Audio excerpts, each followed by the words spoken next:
ദൈവത്തിൻ്റെ പരിശുദ്ധ നാമത്തിന് മഹത്വം ഉണ്ടായിരിക്കട്ടെ. വീണ്ടും ഒരിക്കൽ കൂടി പരിശുദ്ധമായ ഈ ദേവാലയത്തിൽ നമ്മൾക്ക് ഒരുമിച്ച് കർത്താവിനെ സ്തുതിക്കുവാനും സ്തോത്രം ചെയ്യുവാനും വിശുദ്ധ കുർബാനയിൽ സംബന്ധിക്കുവാനും അല്പനേരം കർത്താവിൻ്റെ തൃപ്പാദത്തിൽ ഇരുന്നു കൊണ്ട് ദൈവിക വചനങ്ങളെ ചിന്തിക്കുവാനും ധ്യാനിക്കുവാനുമായിട്ട് കർത്താവ് ഒരുക്കിയ വലിയ കൃപയ്ക്കായിട്ട് ഞാൻ കർത്താവിന് സ്തുതിയും സ്തോത്രവും അർപ്പിക്കുന്നു. ഒപ്പം എന്നെ ഇവിടേക്ക് ക്ഷണിച്ച ബഹുമാനപ്പെട്ട അപ്പുവച്ചനോടും സെമിനാരി മാനേജർ വന്നിയ റംബാച്ചിനോടും മറ്റ് വൈദിക ശ്രേഷ്ഠരോടും നന്ദിയും സ്നേഹവും ആദ്യം തന്നെ അറിയിക്കുകയാണ്. ഇന്നത്തെ വെള്ളിയാഴ്ച ദിവസത്തിന് ഒരു പ്രത്യേകതയുണ്ട്. പ്രത്യേകത എന്താണെന്ന് ചോദിച്ചു കഴിഞ്ഞാൽ, പരിശുദ്ധമായ 3 നോമ്പ് നമ്മൾ ആചരിച്ചതിന് ശേഷം 3 നോമ്പിന്റെ ബുധനാഴ്ച മുതൽ കൂട്ടിയാൽ ഈ വെള്ളിയാഴ്ച വരെ 10 ദിവസമാണ്. ബുധനാഴ്ച 3 നോമ്പിലെ ബുധനാഴ്ച വിശുദ്ധ കുർബാനയോടുകൂടി 3 നോമ്പ് അവസാനിക്കുന്നില്ല എങ്കിലും യോനാ പ്രവാചകൻ മത്സ്യത്തിന്റെ ഉള്ളിൽ കിടന്ന് നിലവിളിച്ച് അയ്യം വിളിച്ച് ദൈവത്തിന്റെ അനുഗ്രഹങ്ങൾ കൃപ പ്രാപിച്ചതായിട്ടുള്ള അനുഭവത്തിന്റെ വിശുദ്ധ കുർബാന നമ്മൾ സ്വീകരിച്ചിട്ട് അനുഭവത്തിൽ നമ്മൾ പങ്കുചേർന്നിട്ട് ഇന്ന് വരെ 10 ദിവസമായിരിക്കുകയാണ്. അടുത്ത് നമ്മൾ പ്രതീക്ഷിക്കുന്നത് വലിയ നോമ്പാണ്. കർത്താവിന്റെ കഷ്ടാനുഭവങ്ങളിലേക്ക് നമ്മൾ പ്രവേശിക്കുന്ന, ലോകത്തിന്റെ മഹത്തായിട്ടുള്ള സന്തോഷത്തെ അറിയിക്കുന്ന, കർത്താവിന്റെ ഉയർപ്പിനെ കൊണ്ടാടുന്ന വലിയ പെരുന്നാളിലേക്ക് നമ്മൾ പ്രവേശിക്കുവാൻ വേണ്ടി പോവുകയാണ്. ആ വലിയ പെരുന്നാളിലേക്ക് നമ്മൾ പ്രവേശിക്കുവാൻ തക്കവണ്ണം പോകുമ്പോൾ പ്രിയമുള്ളവരെ, അടുത്ത മാർച്ച് മാസം പേതൃത്വയ്ക്ക് ശേഷം നമ്മൾ നോമ്പിലേക്ക് പ്രവേശിക്കുന്നത് ഇന്നേക്ക് 10-ാം തീയതി 10ാമത്തെ ദിവസമാകുന്ന തിങ്കളാഴ്ചയാണ്. അങ്ങനെ 2 നോമ്പുകൾക്കിടയിലുള്ള ഒരു 10ാമത്തെ ദിവസമാണ് ഇന്നത്തെ ദിവസം എന്ന് നമ്മൾ കരുതുമ്പോൾ തീർച്ചയായിട്ടും നമ്മുടെ ഇന്നത്തെ കൂടിവരവിന് ദൈവം മുമ്പാകെ വളരെ ശ്രേഷ്ഠമായിട്ടുള്ള ഒരു സ്ഥാനമുണ്ട്. ദൈവം നമ്മളെ ഇവിടെ വിളിച്ച് കൂട്ടിയിരിക്കുകയാണ് എന്നുള്ള കാര്യത്തിൽ യാതൊരു സംശയമില്ല. വലിയ നോമ്പിലേക്ക് പ്രവേശിക്കുന്ന ഈ സമയത്ത് തീർച്ചയായിട്ടും അതിനാൽ തന്നെ ഈ 10 ദിവസങ്ങളുടെ കണക്കൊന്ന് നോക്കുമ്പോൾ നമ്മുടെ ചിന്തയിലേക്ക് ആദ്യം ഞാൻ ശ്രദ്ധ ക്ഷണിക്കുന്നത് കർത്താവ് പറഞ്ഞ ഒരു ഉപമയാണ്. കർത്താവ് പറയുന്നു, ഒരു സ്ത്രീക്ക് 10 ദ്രഹ്മകൾ ഉണ്ടായിരുന്നു. അതിലൊന്ന് കാണാതെ പോയി കഴിഞ്ഞാൽ എന്തു ചെയ്തു? കാണാതെ പോയപ്പോൾ അവൾ വിളക്ക് കത്തിച്ചു തന്റെ ഭവനം മുഴുവനും അടിച്ചു വാരി അത് കണ്ടുകിട്ടുന്നവരെ അന്വേഷിച്ചുകൊണ്ടിരുന്നു. പ്രിയമുള്ളവരെ, 10 ദിവസം നമ്മുടെ മുമ്പിൽ നിൽക്കുകയാണ്. കഴിഞ്ഞ 10 ദിവസം നമ്മുടെ മുമ്പിൽ ഉണ്ടായിരുന്നു. പക്ഷേ ആ 10 ദിവസങ്ങളിൽ നോമ്പിന്റെ അനുഭവത്തിൽ കൂടി കടന്നുപോയിട്ടും നമ്മുടെ ജീവിതത്തിൽ നഷ്ടപ്പെട്ടു പോയ ദ്രഹ്മകൾ കണ്ടെത്തുവാൻ തക്കോളം നമ്മൾക്ക് ഇത് സാധിച്ചില്ല എങ്കിൽ, ഒന്ന് ശോധന നടത്തിക്കൊണ്ട്, ഒരു സ്വയം പരിശോധന നടത്തിക്കൊണ്ട്, കർത്താവേ, എന്റെ ജീവിതത്തിൽ എന്തെങ്കിലും സൽഗുണങ്ങൾ, ആത്മാവിന്റെ ഫലമാകുന്ന 9 വസ്തുതകൾ എന്റെ ജീവിതത്തിൽ അന്യം നിന്ന് പോയിട്ടുണ്ടോ? നീയുമായുള്ള ആരാധന കൂടെ ചേർത്ത് 10 ദ്രഹ്മകൾ എന്റെ ജീവിതത്തിൽ എപ്രകാരമാണ്, അത് അതുപോലെ തന്നെ ഉണ്ടോ എന്ന് പരിശോധിക്കുവാൻ വേണ്ടി ഒരു 10 ദിവസങ്ങൾ കർത്താവ് നമ്മുടെ മുമ്പാകെ ഒരുക്കി തന്നിരിക്കുന്നു. അതുകൊണ്ട് തന്നെ ഇത് അന്വേഷണത്തിന്റെ കാലയളവാക്കി തീർക്കണമെന്ന് പ്രിയ സഹോദരങ്ങളെ കർത്താവ് നമ്മളോടിന്ന് പറയുകയാണ്. വിശുദ്ധ വേദപുസ്തകം നോക്കുമ്പോൾ, പരിശോധിക്കുമ്പോൾ ഇപ്രകാരം ഒരു വലിയ അന്വേഷണത്തിന്റെ പാതയിൽ കൂടിയാണ് വിശുദ്ധ വേദപുസ്തകത്തിലെ ചരിത്രങ്ങൾ, കഥകൾ, സംഭവങ്ങൾ കടന്നു പോകുന്നത് നമ്മൾക്ക് അറിയുവാൻ തക്കവണ്ണം സാധിക്കും. അതുകൊണ്ട് തന്നെ അന്വേഷണം എന്നുള്ളത് 2 പേർ തമ്മിലുള്ള ഒരു വസ്തുതയായിട്ട് ഇവിടെ നിലനിൽക്കുമ്പോൾ ആദ്യം നമ്മൾ മനസ്സിലാക്കുന്നു, ആദ്യത്തെ അന്വേഷണം തുടങ്ങുന്നത് ദൈവം തന്നെയാണ്. യഹോവയായ ദൈവം ഒരു വലിയ അന്വേഷണം നടത്തുകയാണ്. എപ്രകാരം ഈ ലോകത്തെ സൃഷ്ടിക്കാം, എന്തെല്ലാം സൃഷ്ടികർമ്മങ്ങൾ നടത്തേണ്ടതായിട്ടുണ്ട് തുടങ്ങിയിട്ടുള്ള അന്വേഷണങ്ങൾ. അതിന്റെ പരിപൂർത്തിയിലേക്ക് വരുമ്പോഴാണ് യഹോവയായ ദൈവം തന്റെ സ്വരൂപത്തിലും സാദൃശ്യത്തിലും മനുഷ്യനെ സൃഷ്ടിച്ച് അവന്റെ ജീവശ്വാസം അവന്റെ ഉള്ളിലേക്ക് ഊതിക്കൊടുക്കുന്നത്. അപ്രകാരം മനുഷ്യനെ സൃഷ്ടിച്ച് തന്റെ സ്വരൂപത്തിലും സാദൃശ്യത്തിലും ആദമിനെ സൃഷ്ടിച്ചിട്ട് ജീവശ്വാസം അവന്റെ ഉള്ളിലേക്ക് ആക്കിക്കൊടുത്തിട്ട് കർത്താവ് പിന്നെയും അന്വേഷണം തുടരുകയാണ്. ഇവൻ എന്തെങ്കിലും കുറവുകളുണ്ടോ, ഇനിയും ഇവൻ എന്തെങ്കിലും ആവശ്യമുണ്ടോ? നമ്മൾ കാണുന്നു, ആദമിനെ സൃഷ്ടിച്ചതിന് ശേഷമാണ് അവന് വേണ്ടി യഹോവയായ ദൈവം ഏദൻ തോട്ടം നിർമ്മിക്കുന്നത്. ആദമിനെ സൃഷ്ടിക്കുന്നതിന് മുൻപേ അല്ല യഹോവയായ ദൈവം ഏദൻ തോട്ടം സൃഷ്ടിക്കുന്നത്. പിന്നെയോ ആദമിനെ സൃഷ്ടിച്ചതിന് ശേഷം അവന് വേണ്ടി നിർമ്മിക്കപ്പെട്ടതായിരുന്നു ഏദൻ തോട്ടം എന്ന് പറയുന്നത്. ഏദൻ തോട്ടത്തിലുള്ള സകലതും ഏറ്റവും മനോഹരമായിട്ട് യഹോവയായ ദൈവം സൃഷ്ടിച്ചത് മനുഷ്യനാവുന്ന, തന്റെ സൃഷ്ടിയാവുന്ന, തന്റെ സ്വരൂപവും സാദൃശ്യവുമാവുന്ന, തന്റെ ശ്വാസത്തെ ഉൾക്കൊള്ളുന്ന ആദമിന്റെ കൂടെ നടക്കുക എന്നുള്ള ഉദ്ദേശത്തോടു കൂടിയായിരുന്നു. എന്നിട്ടും ഏദൻ തോട്ടത്തിൽ മനുഷ്യനെ സൃഷ്ടിച്ച് ഏദൻ തോട്ടത്തിൽ മനുഷ്യനെ ആക്കിയതിനു ശേഷവും യഹോവയായ ദൈവം അന്വേഷണം തുടരുകയാണ്. ഇവൻ ഇനി എന്തെങ്കിലും ആവശ്യമുണ്ടോ? അപ്പോഴാണ് യഹോവയായ ദൈവം മനസ്സിലാക്കുന്നത്, കണ്ടെത്തുന്നത്, ഇവൻ ഇതുവരെയും പൂർണ്ണനാവുന്നില്ല, ഇവന് ഒരു കുറവുണ്ട്, ഇവന് തക്കതായിട്ടുള്ള ഒരു തുണിയുടെ ആവശ്യം ഇവനെ ഉണ്ട്. അതുകൊണ്ട് യഹോവയായ ദൈവം അവന് ഗാഠനിദ്ര വരുത്തിയിട്ട് അവന്റെ വാരിൽ നിന്നും ഹവ്വായെ, സ്ത്രീയെ സൃഷ്ടിച്ച് അവന് നൽകുകയാണ്. യഹോവയായ ദൈവം അപ്രകാരം മനുഷ്യനെ സൃഷ്ടിക്കുകയും അവന് വേണ്ടി സകലവും കരുതുകയും അവന് എന്തെങ്കിലും ആവശ്യമുണ്ടോ എന്ന് ആരാഞ്ഞുകൊണ്ട്, അന്വേഷിച്ചുകൊണ്ട് അവനെ സന്തോഷിപ്പിക്കുവാൻ വേണ്ടി, അവന്റെ സുഖത്തിന് വേണ്ടി, അവന്റെ സൗകര്യത്തിന് വേണ്ടി, അവന്റെ ആഹ്ലാദത്തിന് വേണ്ടി സകലവും സൃഷ്ടിച്ച് അവന് നൽകുകയാണ്. പ്രിയമുള്ളവരെ, അന്വേഷണം മനുഷ്യന്റെ പിന്നാലെ നടന്ന് യഹോവയായ ദൈവം നടത്തുകയാണ്. ഇന്ന് നമ്മൾ ഓരോരുത്തരെയും കുറിച്ചൊന്ന് ചിന്തിക്കുമ്പോൾ, പരിശുദ്ധമായ ഈ ദേവാലയത്തിൽ നമ്മൾ ആയിരിക്കുമ്പോൾ, യഹോവയായ ദൈവം നമ്മളെ സ്നേഹിക്കുന്ന നമ്മുടെ സ്നേഹപിതാവ് നമ്മളെ അന്വേഷിക്കുന്നില്ലേ? എന്റെ ഈ മകന്, എന്റെ ഈ മകൾക്ക് എന്തെങ്കിലും കുറവുണ്ടോ എന്ന് നോക്കിക്കൊണ്ട്. തീർച്ചയായിട്ടും പ്രിയമുള്ള സഹോദരങ്ങളെ, യഹോവയായ ദൈവം തന്റെ സൃഷ്ടിയായിരിക്കുന്ന, തന്റെ സ്വരൂപവും സാദൃശ്യമായിരിക്കുന്ന, തന്റെ ജീവശ്വാസം ഉള്ളിൽ വഹിക്കുന്ന, തന്റെ ഏകപുത്രന്റെ തിരുശരീരത്തിലാവുന്ന ആ ദിവ്യദാനം ഉള്ളിൽ വഹിക്കുന്ന നമ്മളെ നോക്കിക്കൊണ്ട് നമ്മൾക്ക് എന്തെങ്കിലും കുറവുണ്ടോ എന്ന് അന്വേഷിക്കുകയാണ്, ആരായുകയാണ്. ഇപ്രകാരം യഹോവയായ ദൈവം മനുഷ്യനെ അന്വേഷിക്കുകയും അവന്റെ കുറവ് പരിഹരിക്കത്തക്ക വിധത്തിൽ അവന്റെ കൂടെ നടക്കുകയും ചെയ്യുമ്പോൾ ചില കൽപ്പനകൾ കൂടി പാലിക്കുവാൻ അവൻ ബാധ്യസ്ഥനായിരുന്നു എന്നുള്ളത് ആദ്യ മനുഷ്യൻ വിസ്മരിച്ചു പോകുന്നു. അതുകൊണ്ട് ദൈവത്തിന്റെ കൽപ്പന വിട്ട് അവൻ പോകുമ്പോൾ, അവൻ പാപം ചെയ്തിട്ട് ദൈവത്തിന്റെ കൽപ്പന വിട്ടുകളഞ്ഞിട്ട് അവൻ ദൈവസന്നിധിയിൽ നിന്നും ഒളിച്ചോടുവാൻ തക്കോണം ആഗ്രഹിക്കുകയാണ്. യഹോവയായ ദൈവത്തെ ആദാം അന്വേഷിക്കുന്നതായിട്ട് ബൈബിളിൽ ആദ്യ ഭാഗങ്ങളിൽ നമ്മൾ കാണുന്നതേയില്ല. എന്നാൽ മനുഷ്യനെ അന്വേഷിക്കുകയും അവന്റെ കൂടെ നടക്കുവാൻ തക്കോണം ആഗ്രഹിക്കുകയും ചെയ്യുന്ന ദൈവത്തെ നമ്മൾ കാണുകയും ചെയ്യുന്നുണ്ട്. ഈ അവസരത്തിൽ പാപം ചെയ്തിട്ട് അത്തിയുടെ കീഴിൽ പോയി ഒളിച്ചിരിക്കുന്ന മനുഷ്യനെ തേടി ദൈവം വീണ്ടും വരികയാണ്. വീണ്ടും യഹോവയായ ദൈവം, സൃഷ്ടികർത്താവ്, പിതാവായിരിക്കുന്നവൻ അന്വേഷിച്ചു വരികയാണ്, ആദാമേ നീ എവിടെ? ഈ അന്വേഷണത്തിൽ അവൻ നൽകുന്ന ഉത്തരം വളരെ ദുഃഖകരമാണ്. നിന്റെ ശബ്ദം കേട്ടിട്ട് ഞാൻ ഒളിച്ചിരിക്കുകയാണ്. പാപം ചെയ്യുന്നതിന്റെ ഫലമായിട്ട് ആദാം ഒളിച്ചിരിക്കുവാൻ തക്കവണ്ണം ആഗ്രഹിക്കുന്നു. അന്വേഷിച്ചു വരുന്ന ദൈവത്തെ കാണാതെ, അവന്റെ അനുഗ്രഹങ്ങൾ പ്രാപിക്കുവാൻ അടുത്തേക്ക് ചെല്ലാതെ ആദാം ഒളിച്ചിരിക്കുകയാണ്. പ്രിയമുള്ളവരെ, ഇന്നും ദൈവം തന്റെ അനുഗ്രഹങ്ങളുമായിട്ട് തന്റെ മക്കളെ തേടി വരുന്നു.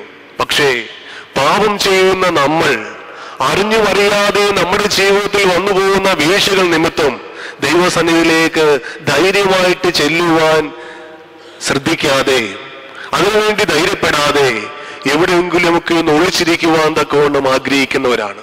അതുകൊണ്ട് തന്നെയാണെന്ന് തോന്നുന്നു നമ്മൾ എത്രയേറെ ഈ വിശുദ്ധ മദ്ബായിൽ നിന്നും ഈ ദേവാലയത്തിന്റെ മുഖവാരത്തിൽ നിന്നും പിന്നിലേക്ക് പോയി അത്രയും ദൂരെ മാറിയിരിക്കുന്നത്. അടുത്തേക്ക് വരുവാനുള്ള ധൈര്യം നമ്മൾക്ക് ഇപ്പോഴും ലഭിച്ചിട്ടില്ല.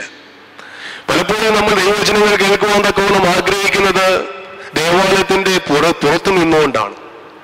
നമ്മുടെ കൂടാശ നോക്കിയും ശ്രദ്ധിക്കുമ്പോൾ നമുക്കറിയാൻ സാധിക്കും, ദൈവികമാവുന്ന ശുശ്രൂഷകളാണ് അവിടെ നടക്കുന്നത് നമ്മൾക്കറിയാമെങ്കിലും നമ്മൾ എവിടെ നിൽക്കുവാൻ തക്കവണ്ണം ആഗ്രഹിക്കുന്നു? ദേവാലയത്തിന് പുറത്ത് നിൽക്കുവാൻ തക്കവണ്ണം ആഗ്രഹിക്കുന്നു. ദേവാലയത്തിനുള്ളിലേക്ക് പ്രവേശിച്ചു വരുവാൻ തക്കവണ്ണം, വിശുദ്ധ ത്രോണോസിന്റെ അടുക്കലേക്ക്, വിശുദ്ധ ബലിപീഠത്തിന്റെ അടുക്കലേക്ക് സമീപിച്ചു നിൽക്കുവാൻ തക്കവണ്ണം നമ്മൾ ആഗ്രഹിക്കുന്നില്ല. പരിശുദ്ധമായ ദേവാലയത്തിൽ ഞങ്ങൾ പ്രവേശിച്ചാലും നമ്മൾക്ക് ആഗ്രഹം പിന്നിൽ നിൽക്കുവാൻ തക്കവണ്ണമാണ്. പ്രിയമുള്ളവരെ, ഒന്ന് ശ്രദ്ധിക്കുക. എന്റെയും നമ്മുടെ ഓരോരുത്തരുടെയും ജീവിതത്തിൽ ഇപ്രകാരം ദേവാലയത്തിന് പുറത്ത് നിൽക്കുവാൻ തക്കവണ്ണം ആഗ്രഹിക്കുന്നത്, ദേവാലയത്തിന്റെ പിൻഭാഗങ്ങളിൽ നിൽക്കുവാൻ തക്കവണ്ണം ആഗ്രഹിക്കുന്നത്, പുറകിലേക്ക് നീങ്ങി നിൽക്കുവാൻ തക്കവണ്ണം ആഗ്രഹിക്കുന്നത് എന്തുകൊണ്ടാണ്? മുൻപോട്ട് പ്രവേശിക്കുവാൻ തക്കവണ്ണം സ്ഥലമില്ലാത്തത് കൊണ്ടാണോ? അത് ദൈവത്തെ നമ്മൾ അറിയുവാൻ തക്കവണ്ണം ആഗ്രഹിക്കുവാൻ തക്കവണ്ണം നമ്മൾക്ക് ഇഷ്ടമില്ലാഞ്ഞിട്ടാണോ? അതോ എന്റെ മനസ്സിൽ എന്തെങ്കിലും കുറ്റബോധം കൊണ്ട് ഞാൻ പിന്നിലേക്ക് മാറി നിന്നുകൊണ്ട് ദൈവത്തെ കാണാതെ ഒളിച്ചിരിക്കുവാൻ തക്കവണ്ണമുള്ള ഒരു സാധ്യത എന്റെ ഉള്ളിൽ ഉള്ളത് കൊണ്ടാണോ എന്ന് ഒരു നിമിഷം നമ്മൾ ശാന്തമായി ചിന്തിക്കേണ്ടതാണ്. പ്രിയമുള്ളവരെ, ഇവിടെ ആദമനെ അന്വേഷിച്ചു പോകുന്ന യഹോവയായ ദൈവം, നീ എവിടെ എന്നുള്ള ചോദ്യം. ഇവിടെ ഈ അന്വേഷണത്തിന്റെ പൂർത്തീകരണം പക്ഷെ അവിടെ നടക്കുന്നില്ല. അതുകൊണ്ട് തുറന്നുള്ള കാലങ്ങളിലൊക്കെയും തന്നെ, പഴയ നിയമചരിത്രങ്ങളൊക്കെയും തന്നെ ദൈവത്തെ അന്വേഷിക്കുന്ന മനുഷ്യനെയും മനുഷ്യനെ അന്വേഷിക്കുന്ന ദൈവത്തെയും നമ്മൾക്ക് കാണുവാൻ സാധിക്കും. അതുകൊണ്ട് തന്നെയാണ് സങ്കീർത്തനക്കാരൻ ദാവീദ് തന്റെ സങ്കീർത്തനത്തിൽ 63-ാം അധ്യായം സങ്കീർത്തനം 1-ാം വാക്യത്തിൽ 63-ാം സങ്കീർത്തനം 1-ാം വാക്യത്തിൽ ഇപ്രകാരം നമ്മൾ വായിക്കുന്നു: ദൈവമേ, നീ എന്റെ ദൈവം, അധികാലത്തെ ഞാൻ നിന്നെ അന്വേഷിക്കും. അധികാലത്തെ ദൈവത്തെ അന്വേഷിക്കുവാൻ തക്കവണ്ണം ആഗ്രഹിച്ച് പ്രാർത്ഥിക്കുന്ന ദാവീദ് അവന് വലിയൊരു പ്രഖ്യാപനം നടത്തിക്കൊണ്ടാണ് അവന് അന്വേഷണം തുടങ്ങുന്നത്. ദൈവമേ, നീ എന്റെ ദൈവമാകും. പ്രിയമുള്ളവരെ, ദൈവത്തെ അന്വേഷിക്കണമെങ്കിൽ, അവന് വേണ്ടി ആഗ്രഹിക്കണമെങ്കിൽ, അവന് അനുഗ്രഹങ്ങൾ പ്രാപിക്കണമെന്ന് തീർച്ചയായിട്ടും വാഞ്ചിക്കുന്നുണ്ടെങ്കിൽ ഈ ഒരു പ്രഖ്യാപനം നമ്മുടെ ഉള്ളിന്റെ ഉള്ളിൽ ഓരോ ദിവസവും ഓരോ നിമിഷവും നമ്മൾ നടത്തേണ്ടതുണ്ട്. എന്റെ ദൈവമേ, നീ എന്റെ ദൈവമാകുന്നു. എന്റെ ദൈവമേ, നീ എന്റെ ദൈവമാകുന്നു. ഇപ്രകാരം ഒരു പ്രഖ്യാപനം നടത്തിയാൽ മാത്രമേ നമ്മൾക്ക് ദൈവത്തെ അന്വേഷിക്കുവാൻ തക്കവണ്ണം സാധിക്കുകയുള്ളൂ. അതുകൊണ്ടാണ് ദാവീദ് പറയുന്നത്, ഞാൻ എപ്പോഴാണ് ദൈവത്തെ അന്വേഷിക്കുന്നത്? ഞാൻ ദൈവത്തെ അന്വേഷിച്ചു തുടങ്ങുന്നത് അധികാലത്തെ ഞാൻ നിന്നെ അന്വേഷിക്കും. അനേകം വ്യക്തികളോട് ചോദിക്കുമ്പോൾ അവർ പറയുന്ന ഒരു ചോദ്യമുണ്ട്. പ്രിയ വിശ്വാസികളെ, സഹോദരി സഹോദര, നമ്മുടെ ജീവിതത്തിൽ, നിങ്ങളുടെ ജീവിതത്തിൽ പ്രാർത്ഥനയുണ്ടോ? നിങ്ങൾ എപ്പോഴൊക്കെ പ്രാർത്ഥിക്കാറുണ്ട് എന്ന് ചോദിക്കുമ്പോൾ പറയുന്ന ഒരു ഉത്തരം സന്ധ്യാസമയങ്ങളിൽ ഞങ്ങൾ പ്രാർത്ഥിക്കാറുണ്ട് എന്നുള്ളതാണ്. മിക്കവാറുമുള്ള ഭവനങ്ങളൊക്കെയും സന്ധ്യയ്ക്കുള്ള പ്രാർത്ഥന മുടക്കാറില്ല എന്നുള്ളത് സത്യമാണ്. എന്നാൽ അധികാലത്തെ ദൈവത്തെ അന്വേഷിക്കുവാൻ തക്കവണ്ണം നമ്മൾക്ക് സാധിക്കുന്നുണ്ട്. ഒരു നിമിഷം കർത്താവിന് മുമ്പാകെ മുട്ടുമടക്കി ഇരുന്നുകൊണ്ട്, എന്റെ ദൈവമേ, നീ എന്റെ ദൈവമാകുന്നു, ഇതായി അധികാല സമയത്ത്, സൂര്യൻ ഉദിക്കുന്ന ഈ സമയത്ത്, പ്രഭാതത്തിന്റെ ഉദയം പൊട്ടി ഒഴിയുന്ന ഈ സമയത്ത്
കാര്യങ്ങളിൽ ആവർത്തിച്ചിരിക്കുകയാണ്. അപ്രകാരം 2 സങ്കീർത്തന ഭാഗങ്ങൾ കൂടി ആവർത്തിച്ചിട്ട് നമ്മുടെ വിശ്വാസികളോട് യഹോവയായ ദൈവം പറയുകയാണ്, ഈ ലോകത്തിലുള്ള സകല ജനത്തെയും ഞാൻ നോക്കിക്കൊണ്ടിരിക്കുകയാണ്. ഇതിനു വേണ്ടി ദൈവത്തെ അന്വേഷിക്കുന്ന ബുദ്ധിമാനുണ്ടോ എന്ന് അറിയുവാൻ തക്കവണ്ണം. ആ അന്വേഷണത്തിന് യഹോവയായ ദൈവം പറയുന്നുണ്ട്, ദൈവം ഇല്ല എന്ന് മൂഢൻ തന്റെ ഹൃദയത്തിൽ പറയുന്നു. പലപ്പോഴും ദൈവത്തെ അന്വേഷിക്കുന്ന വിശ്വാസികളാണ് നമ്മളെന്ന് പ്രഖ്യാപിക്കുമ്പോഴും ദൈവത്തിന്റെ പിന്നാലെ പോകുന്ന സമൂഹമാണ് നമ്മളെന്ന് പ്രഖ്യാപിക്കുമ്പോഴും ഞാൻ ജീവനുള്ള ദൈവത്തെയാണ് ആരാധിക്കുന്നതെന്ന് അനുദിനം പറയുവാൻ തക്കവണ്ണം മറ്റുള്ളവരെ വിശ്വസിപ്പിക്കുവാൻ തക്കവണ്ണം നമ്മൾ ശ്രദ്ധിക്കുമ്പോഴും ഞാൻ ക്രിസ്ത്യാനി എന്ന് പേരെടുത്തുകൊണ്ട് ജീവിക്കുന്ന ഒരു നാളെന്ന് ഞാൻ പ്രഖ്യാപിക്കുമ്പോഴും അപ്രകാരം നാമം ധരിച്ചുകൊണ്ട് ഈ ലോകത്തെ സഞ്ചരിക്കുമ്പോഴും എന്റെ ഉള്ളിൽ ഒരുപക്ഷെ ഇപ്രകാരം ഒരു ചിന്തയുണ്ടാവാം, ദൈവം ഇല്ല. ക്രിസ്ത്യാനി എന്ന പേരെനിക്കുണ്ട്, മാമോദീസ ഏറ്റവും നാളവൻ അഹങ്കരിക്കുന്നു, കർത്താവിന്റെ വിളിക്കപ്പെട്ടിരിക്കുന്ന പേര് ഒരു ക്രിസ്ത്യാനിയുടെ അല്ലെങ്കിൽ ഒരു ദൈവത്തിന്റെ പേരാണ്. എന്തു തന്നെയായാലും ദൈവത്തെ അന്വേഷിക്കുന്ന വ്യക്തിയാണ് ഞാൻ അഹങ്കരിക്കുമ്പോൾ പോലും അതിന് നടുനിന്നുകൊണ്ട് എന്റെ ഉള്ളിൽ ഞാൻ പറഞ്ഞിരിക്കാം, എന്താണ് ദൈവം ഇല്ല. പ്രിയമുള്ളവരെ, ഒരു നിമിഷം ശാന്തമായി ചിന്തിച്ചു. ലൗകികമായ ചുറ്റുപാട് നമ്മൾ ജീവിക്കുന്നു, നമ്മുടെ ചുറ്റുപാട് നമ്മൾ കണ്ണോടിക്കുന്നു. എന്റെയും നമ്മുടെ ജീവിതത്തിലെ ഓരോ സാഹചര്യങ്ങളിലെയും അവസരങ്ങളിലേക്ക് നമ്മൾ കണ്ണോടിക്കുന്നു. അറിഞ്ഞാതെയും ഒരു നിമിഷങ്ങളിൽ പറയുവാൻ നമ്മളോടെ കേൾക്കുള്ളൂ, ദൈവം ഇല്ല എന്ന്. ചില ദൈവമക്കൾ പറയുന്നത് കേട്ടിട്ടുണ്ട്, ദൈവം ഉണ്ടായിരുന്നെങ്കിൽ ഇപ്രകാരം എന്റെ ജീവിതത്തിൽ സംഭവിക്കുകയില്ല. ദൈവം ഉണ്ടായിരുന്നെങ്കിൽ ഇപ്രകാരം മറ്റുള്ളവർ എന്നോട് പ്രവർത്തിക്കുകയില്ല. ദൈവം ഉണ്ടായിരുന്നെങ്കിൽ ഇപ്രകാരം എന്റെ ജീവിതത്തിൽ അനന്തങ്ങൾ വരികയില്ല. പ്രിയമുള്ളവരെ, ആർക്കും അറിയാതെയോ എന്റെ ജീവിതത്തിൽ എന്റെ ഹൃദയത്തിൽ ഞാൻ അപ്രകാരം പറഞ്ഞു പോയിട്ടുള്ളൂ. ഒരു നിമിഷം ശാന്തമായി ചിന്തിക്കുക. യഹോവയെ മൂടൻ ഉറക്കെയല്ല പറയുന്നത്, അവൻ തന്റെ ഹൃദയത്തിൽ പറയുന്നത് ദൈവമില്ല. അതുകൊണ്ടാണ് വിശുദ്ധ മത്തായി ശ്രീകാരുടെയും വിശുദ്ധ യോഹന്നാൻ ശ്രീകാരുടെയും പരിശുദ്ധനായ ഗ്രിഗോരിയോസ്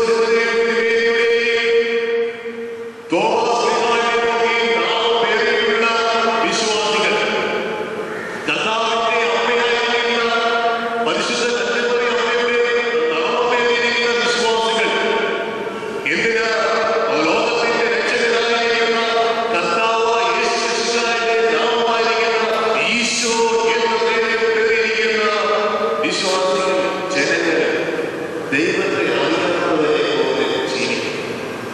ദൈവമില്ലാത്ത അവസ്ഥയിൽ ജീവിക്കും. എന്തുകൊണ്ടാണ്?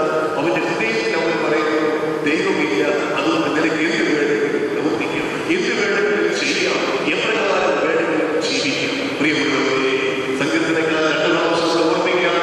അപ്രകാരം ചിന്തിക്കുന്ന ഒരു മനുഷ്യനാണെങ്കിൽ, അപ്രകാരം ചിന്തിക്കുന്ന ഒരു വ്യക്തിയാണെങ്കിൽ പോലും ചെയ്യും. പിന്നെ എന്ത് നീ ചെയ്യണം? സങ്കീർത്തനക്കാരൻ പറയുന്നു, ദൈവം സ്വർഗത്തിൽ നോക്കും, എന്തിന്? തന്നെ ഹൃദയപൂർവ്വം അന്വേഷിക്കുന്ന മക്കളുണ്ടോ എന്ന് അറിയുക. തന്നെ ഹൃദയപൂർവ്വം അന്വേഷിക്കുന്ന ബുദ്ധിമാന്മാരുണ്ടോ എന്ന് അറിയുവാൻ.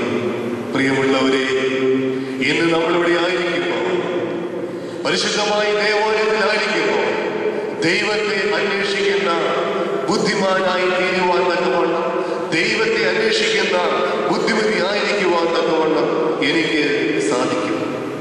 പരിശുദ്ധമായിട്ടുള്ള നോമ്പിന്റെ ആഴ്ചകളിൽ കൂടി നമ്മൾ കടന്നു പോകുമ്പോൾ, കർത്താവായ യേശുക്രിസ്തുവിന്റെ ജന്മം മുതൽ കർത്താവിനെ അന്വേഷിച്ച ചില വ്യക്തികളെയും നോമ്പിന്റെ വേദഭാഗങ്ങൾ നമ്മൾ വായിക്കുമ്പോൾ കർത്താവിനെ അന്വേഷിച്ച അവനെ പിന്തുടർന്ന ചില വ്യക്തികളെയും നമ്മൾക്കൊന്ന് പരിശോധിക്കാം.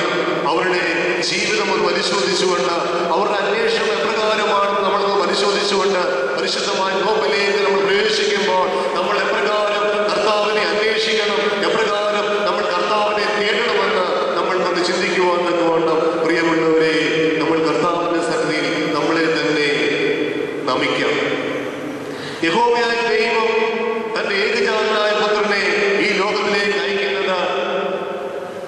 മനുഷ്യനെ അവൻ അന്വേഷിച്ചതിന്റെ പൂർത്തീകരണത്തിന് വേണ്ടിയാണ്.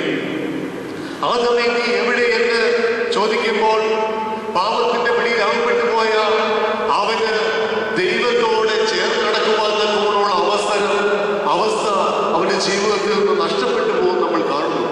എന്നാൽ തന്റെ ഏകജാതനായ പുത്രനെ ഈ ലോകത്തിലേക്ക് ദൈവം അയച്ചപ്പോൾ അവന്റെ ജനനം മുതൽ അവനെ അന്വേഷിക്കുന്ന അനേകം വ്യക്തികളെ നമ്മൾ കാണുന്നു. അതിൽ നമ്മൾ കണ്ടുകഴിഞ്ഞ വ്യക്തികളാണ്, കർത്താവിന്റെ ജന്മപ്രധാന സമയത്ത് നമ്മൾ കണ്ടുകഴിഞ്ഞ വ്യക്തികളാണ് വിദ്വാൻമാരും ആട്ടിടയും. അവർ കർത്താവിനെ അന്വേഷിച്ച് പോകുകയാണ്. പ്രിയമുള്ളവരെ, വിദ്വാൻമാരെ പോലെ ആട്ടിടയന്മാരെ പോലെ കർത്താവിനെ അവന്റെ ജന്മത്തിൽ അന്വേഷിച്ചു പോയ വ്യക്തികളായിട്ട് ഞാൻ നമ്മൾ ഓരോരുത്തരും ആയിരുന്നോ എന്ന് ഒരു നിമിഷം ശാന്തമായി ചിന്തിക്കേണ്ടതാണ്. കർത്താവിന്റെ ജന്മത്തിൽ കർത്താവിനെ അന്വേഷിച്ചു പോയ ആട്ടിടയന്മാർ, അവർക്ക് മറ്റു ചിന്തകളൊന്നും ഇല്ലായിരുന്നു. പിന്നെയോ ഒരു സദ്വർത്തമാനം അവർ കേട്ടപ്പോൾ, നിങ്ങൾക്ക് വേണ്ടി ഒരു രക്ഷകൻ ബേത്ലഹേമിലെ കാലിത്തൊഴുത്തിൽ ജനിച്ചിരിക്കുന്നുവെന്ന് കേട്ടപ്പോൾ മറ്റൊന്നും ചിന്തിക്കാതെ തങ്ങളുടെ രക്ഷകനെ കാണണമെന്നുള്ള ആഗ്രഹത്താൽ ഓടിപ്പോയവരായിരുന്നു അവർ. അതുകൊണ്ട് തന്നെ അവരുടെ അന്വേഷണം യാതൊരു തരത്തിലുള്ള പ്രശ്നങ്ങൾക്കും വഴിവെക്കുന്നില്ല. അവർ ബേത്ലഹേമിലെ പുൽത്തൊഴുത്തിൽ പോകുന്നു, കർത്താവിനെ കാണുന്നു, അവനെ വീണ് നമസ്കരിക്കുന്നു.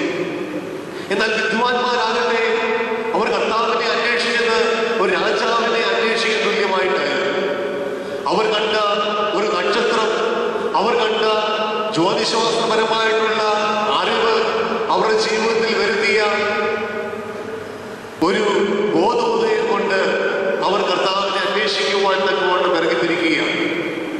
ഇവിടെ അവർ കർത്താവിനെ അന്വേഷിച്ചു പോകുമ്പോൾ എത്തിച്ചേർന്നത് എവിടെയാണ് നമ്മൾ ശ്രദ്ധിക്കേണ്ടതാണ്. തങ്ങളുടെ ബുദ്ധിയിൽ ആശ്രയിച്ചുകൊണ്ട് ദൈവത്തോട് ആലോചന കഴിക്കാതെ ഇറങ്ങി പുറപ്പെടുന്ന വിദ്വാൻമാർ എത്തിച്ചേരുന്നത് മറ്റെങ്ങുമല്ല, അത് ഹേരോദേസിന്റെ കൊട്ടാരത്തിലാണ്. ഹേരോദേസിന്റെ കൊട്ടാരത്തിൽ കർത്താവിനെ അന്വേഷിച്ച് എത്തുന്നതുകൊണ്ട് ഉണ്ടായ സംഭവം നമ്മൾക്ക് ഏവർക്കും അറിയാം. അതുകൊണ്ട് കർത്താവിനെ അവരവിടെ കണ്ടെത്തുന്നുമില്ല, മറിച്ച് വലിയ ഒരു നിലവിളി ആ ദേശത്തുണ്ടാകുവാൻ തക്കവണ്ണം ഇടയാക്കുകയും ചെയ്തു. തെറ്റായ അന്വേഷണം നമ്മുടെ ഭാഗത്ത് ഉണ്ടാകുമ്പോൾ അത് ദൈവത്തെ അന്വേഷിക്കുവാനുള്ള അന്വേഷണമാണെങ്കിൽ പോലും, കർത്താവായ യേശുക്രിസ്തുവിനെ അന്വേഷിക്കാനുള്ള അന്വേഷണമാണെങ്കിൽ പോലും ചില ഭാഗങ്ങൾ നോക്കി നിലവിളി ഉണ്ടാകും എന്നുള്ള കാര്യത്തിൽ യാതൊരു സംശയമില്ല. പ്രിയമുള്ളവരെ, ഇവിടെ വിദ്വാൻമാർ തങ്ങളുടെ ബുദ്ധിയിൽ മാത്രം ആശ്രയിച്ചുകൊണ്ട് വലിയ കൊട്ടാരങ്ങൾ തേടി പോയതുകൊണ്ട് കാലിത്തൊഴുത്തിൽ കിടക്കുന്ന ഉണ്ണിയേശുവിനെ അവർ തിരിച്ചറിയാതിരുന്നുകൊണ്ട്, അവിടെ ആയിരിക്കും അവൻ കാണുന്നതെന്ന് തിരിച്ചറിയാതിരുന്നുകൊണ്ട് വലിയൊരു നിലവിളിക്ക് അവർ മുഖാന്തരം ഇടയായി തീരുകയാണ്. പലപ്പോഴും നമ്മൾ ചിന്തിക്കേണ്ടതാണ്. എൻ്റെയും നമ്മുടെ ജീവിതത്തിൽ നമ്മൾ പരിശോധിക്കുമ്പോൾ കാലിത്തൊഴുത്തിൽ കിടക്കുന്ന ദേവാലയത്തിൽ ഇപ്പോൾ ആയിരിക്കുന്ന കർത്താവായ യേശുക്രിസ്തുവിനെ നമ്മൾ തിരിച്ചറിയാതെ, അവൻ എവിടെയുണ്ട് എന്നുള്ള സാന്നിധ്യം നമ്മൾ തിരിച്ചറിയാതെ വലിയ ഹേരോദേസിന്റെ കൊട്ടാരങ്ങളൊക്കെ നേടി പോകുമ്പോൾ കരച്ചിലിന്റെ ശബ്ദം നമ്മുടെ ജീവിതത്തിലും നമ്മുടെ സമൂഹത്തിലും ഉണ്ടാകുമെന്നുള്ള കാര്യത്തിൽ യാതൊരു സംശയമില്ല. പ്രകാരം ആട്ടിടയന്മാരെയും വിദ്വാൻമാരെയും നമ്മളൊന്ന് കണ്ടു കഴിയുമ്പോൾ കർത്താവിന്റെ ജനനത്തിന് ശേഷം കാണുന്ന ചില അന്വേഷകന്മാർ അതിലേറ്റവും പ്രധാനമായിട്ട് തോന്നുന്നത് നഥാനിയേലാണ്. വിശുദ്ധ യോഹന്നാൻ ശ്ലീഹായുടെ സുവിശേഷം 2-ാം അധ്യായം നമ്മൾ വായിക്കുമ്പോൾ അവിടെ കാണുന്നുണ്ട്, നഥാനിയേൽ അത്തിയുടെ ചൂടിലിരുന്ന് ധ്യാനിക്കുകയാണ്. അത്തിയുടെ ചൂടിലിരുന്ന് ധ്യാനിക്കുന്ന നഥാനിയേലിനെ കർത്താവ് കാണുമ്പോൾ പറയുന്നു, ഇതാ സാക്ഷാൽ ഇസ്രായേലിൽ ഇവൻ കപടമില്ല. യഹോവയായ ദൈവത്തിന്റെ കൽപ്പനകളെ ധ്യാനിക്കുവാൻ തക്കവണ്ണം, ന്യായപ്രമാണത്തെ ധ്യാനിക്കുവാൻ തക്കവണ്ണം അത്തിയുടെ ചുവട് തേടുന്ന നഥാനിയേൽ. അവിടെ വെച്ച് കർത്താവ് നഥാനിയേലിനെ കാണുന്നു.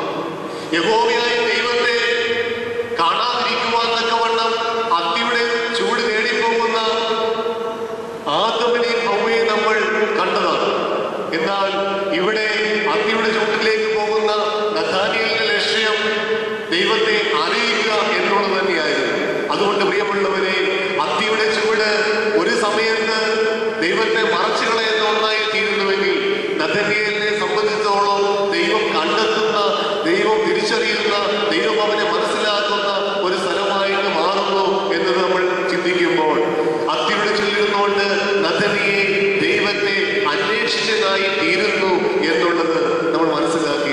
അതുകൊണ്ടാണ് നഥനയേൽ കർത്താവിനോട് ചോദിക്കുന്നത്, കർത്താവേ, നീ എവിടെ വെച്ച് എന്നെ അറിയും?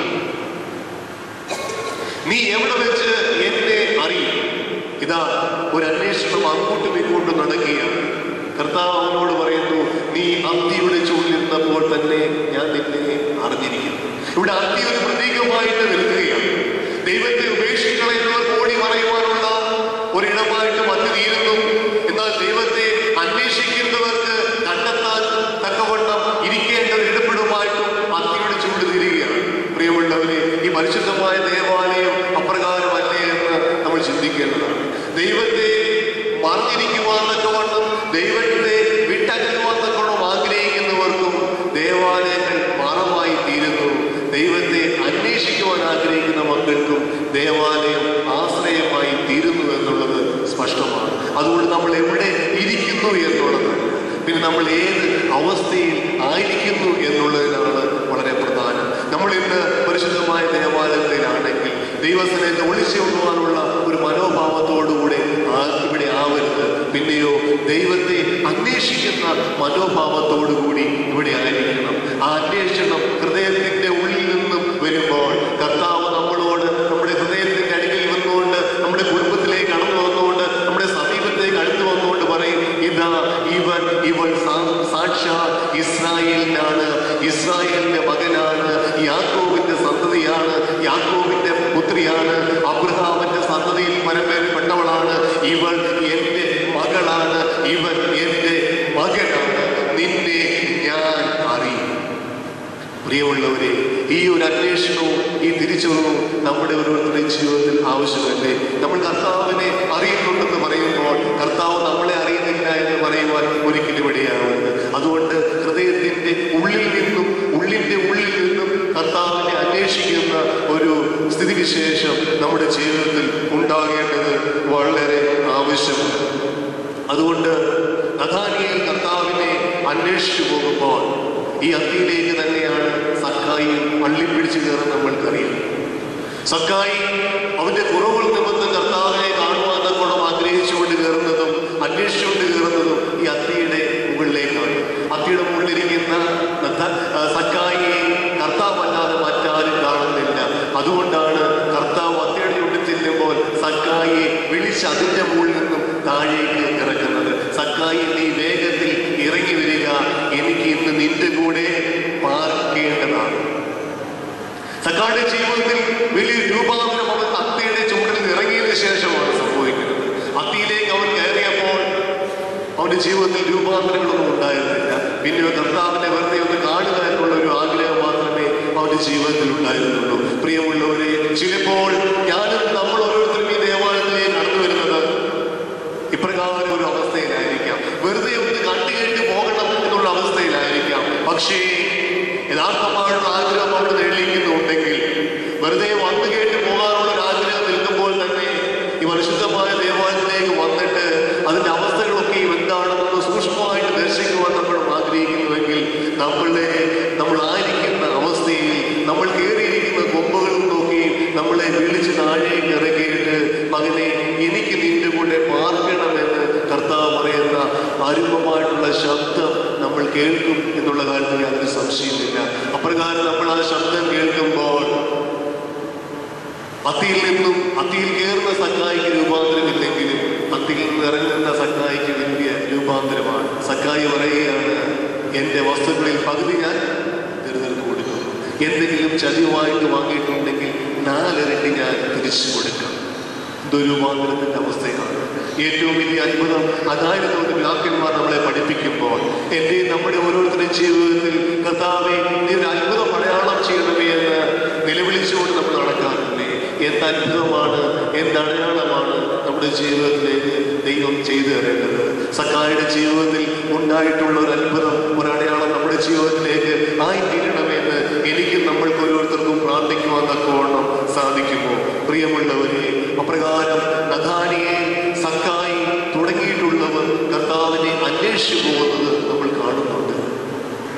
പിന്നീട് നമ്മൾ മനസ്സിലാക്കുന്നത്, വലിയ ജനസമൂഹം പലപ്പോഴും കർത്താവായ യേശുക്രിസ്തുവിനെ അനുഗമിച്ചു, അവനെ അന്വേഷിച്ചു എന്നുള്ളതാണ്. അനുഗ്രഹം പ്രാപിക്കുവാൻ വേണ്ടി അപ്പത്തിന്റെ തൃപ്തരാകുവാൻ വേണ്ടി, അവന്റെ വചനം കേൾക്കുവാൻ വേണ്ടി, എന്തിന് അവനെ ക്രൂശിക്കുവാൻ വേണ്ടി പോലും വലിയ ജനസമൂഹം അവനെ അന്വേഷിക്കുകയും അവന്റെ പിന്നാലെ പോവുകയും ചെയ്യുന്നത് നമ്മൾ കാണുന്നു.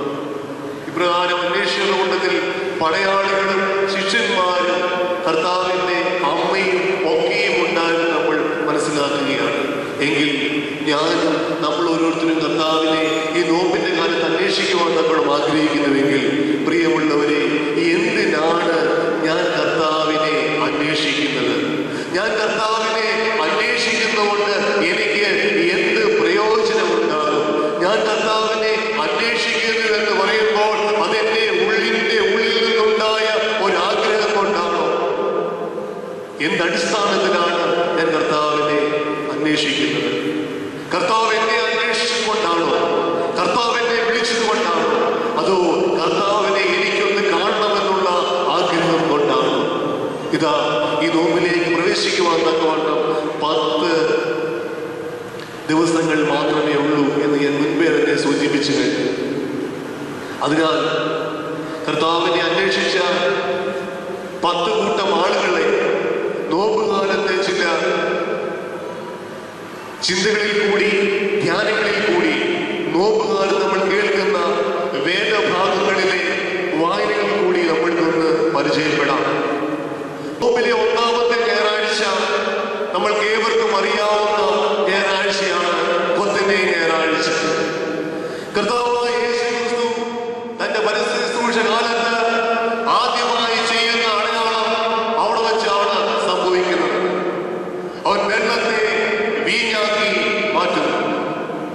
വിശുദ്ധ യോഹന്നാൻ ശ്ലീഹായുടെ സുവിശേഷം 2-ാം അധ്യായം 1 മുതൽ 11 വരെയുള്ള വാക്യങ്ങൾ നമ്മൾ വായിക്കുമ്പോൾ അവിടെ നമ്മൾ കാണുന്നു, കാനാവിലെ കല്യാണ നാളിലെ ഭവനത്തിൽ അവർക്ക് വീഞ്ഞ് പോരായിരുന്നു.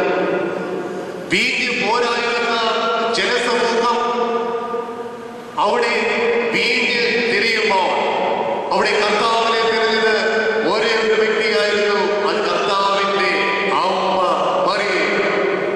ഒരു കല്യാണ ഭവനത്തിൽ കർത്താവിന്റെ അമ്മ മറിയ കർത്താവിനെ തിരയുകയാണ്. എന്റെ മകൻ യേശു എവിടെയാണ്?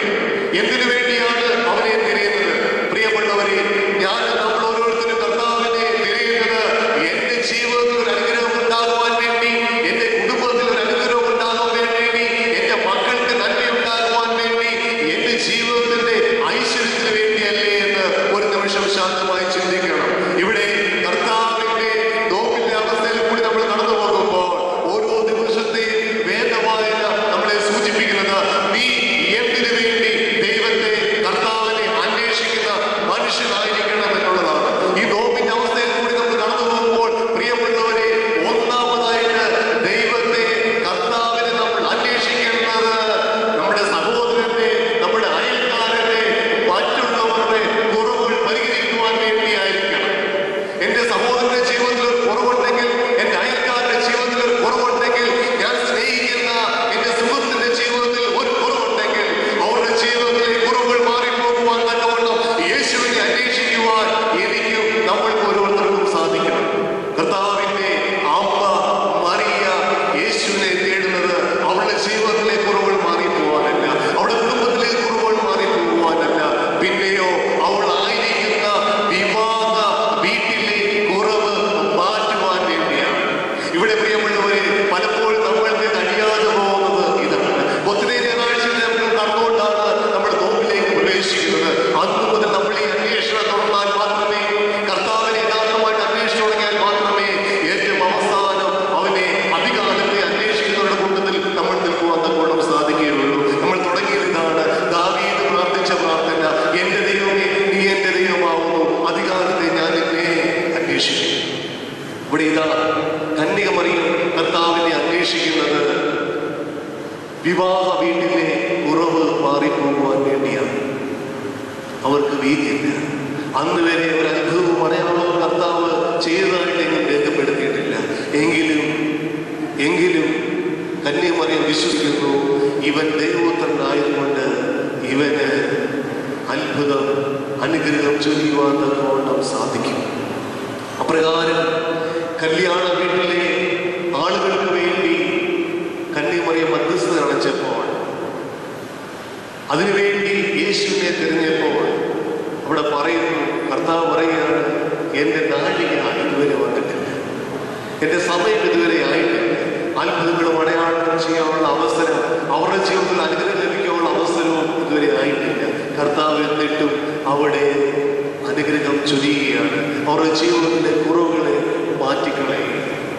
പ്രിയമുള്ളവരെ, അതിൽ സന്തോഷിക്കുന്നതായിട്ടുള്ള കന്യകമറിയമ്മ മറ്റുള്ളവരുടെ ജീവിതത്തിലെ കുറവുകൾ മാറിപ്പോകുമ്പോൾ കർത്താവായ യേശു ക്രിസ്തു മറ്റുള്ളവരുടെ ജീവിതത്തിലേക്ക് അനുഗ്രഹങ്ങൾ പകർന്നു നൽകുമ്പോൾ, ഞാൻ മറ്റുള്ളവർക്ക് വേണ്ടി പ്രാർത്ഥിക്കുമ്പോൾ, എൻ്റെ സഹോദരന് വേണ്ടി പ്രാർത്ഥിക്കുമ്പോൾ, എൻ്റെ അയൽക്കാർക്ക് വേണ്ടി പ്രാർത്ഥിക്കുമ്പോൾ, എൻ്റെ ഇടവകയ്ക്ക് വേണ്ടി പ്രാർത്ഥിക്കുമ്പോൾ, ഞാനായിരിക്കുന്ന എൻ്റെ സഭയുടെ കുറവുകൾ മാറിപ്പോകാൻ വേണ്ടി പ്രാർത്ഥിക്കുമ്പോൾ, എൻ്റെ സുഹൃത്തിൻ്റെ കുറവുകൾ മാറിപ്പോകാൻ വേണ്ടി പ്രാർത്ഥിക്കുമ്പോൾ, അവൻ്റെ ജീവിതത്തിൽ അനുഗ്രഹങ്ങൾ നിറയുവാൻ തക്കവണ്ണം പ്രാർത്ഥിക്കുമ്പോൾ, പ്രിയമുള്ളവരെ, അത് അവർക്ക് ലഭിക്കുമ്പോൾ സന്തോഷിക്കുവാനും നമ്മൾ കഴിയണം. ഇവിടെ കന്യകമറിയമ്മ അവരോട് ചേർന്ന് നിന്ന് സന്തോഷിക്കുമ്പോൾ കാണുവാൻ സാധിക്കുന്നുണ്ട്.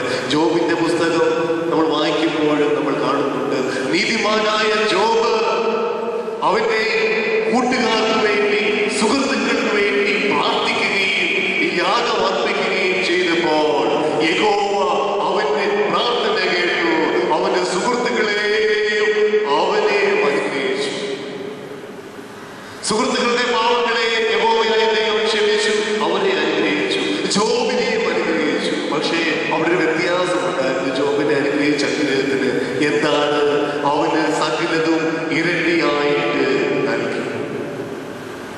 പ്രിയമുള്ളവരെ, കൊത്തിനെ ഞായറാഴ്ചയിലേക്ക് നമ്മൾ പ്രവേശിച്ച് നോമ്പിന്റെ ഒന്നാമത്തെ അന്വേഷണത്തോടെ നമ്മൾ കടന്നു പോകുമ്പോൾ കന്യകമറിയമ്മ കർത്താവിനെ അന്വേഷിച്ചത് എന്തിനു വേണ്ടിയാണ് നമുക്ക് മനസ്സിലായി.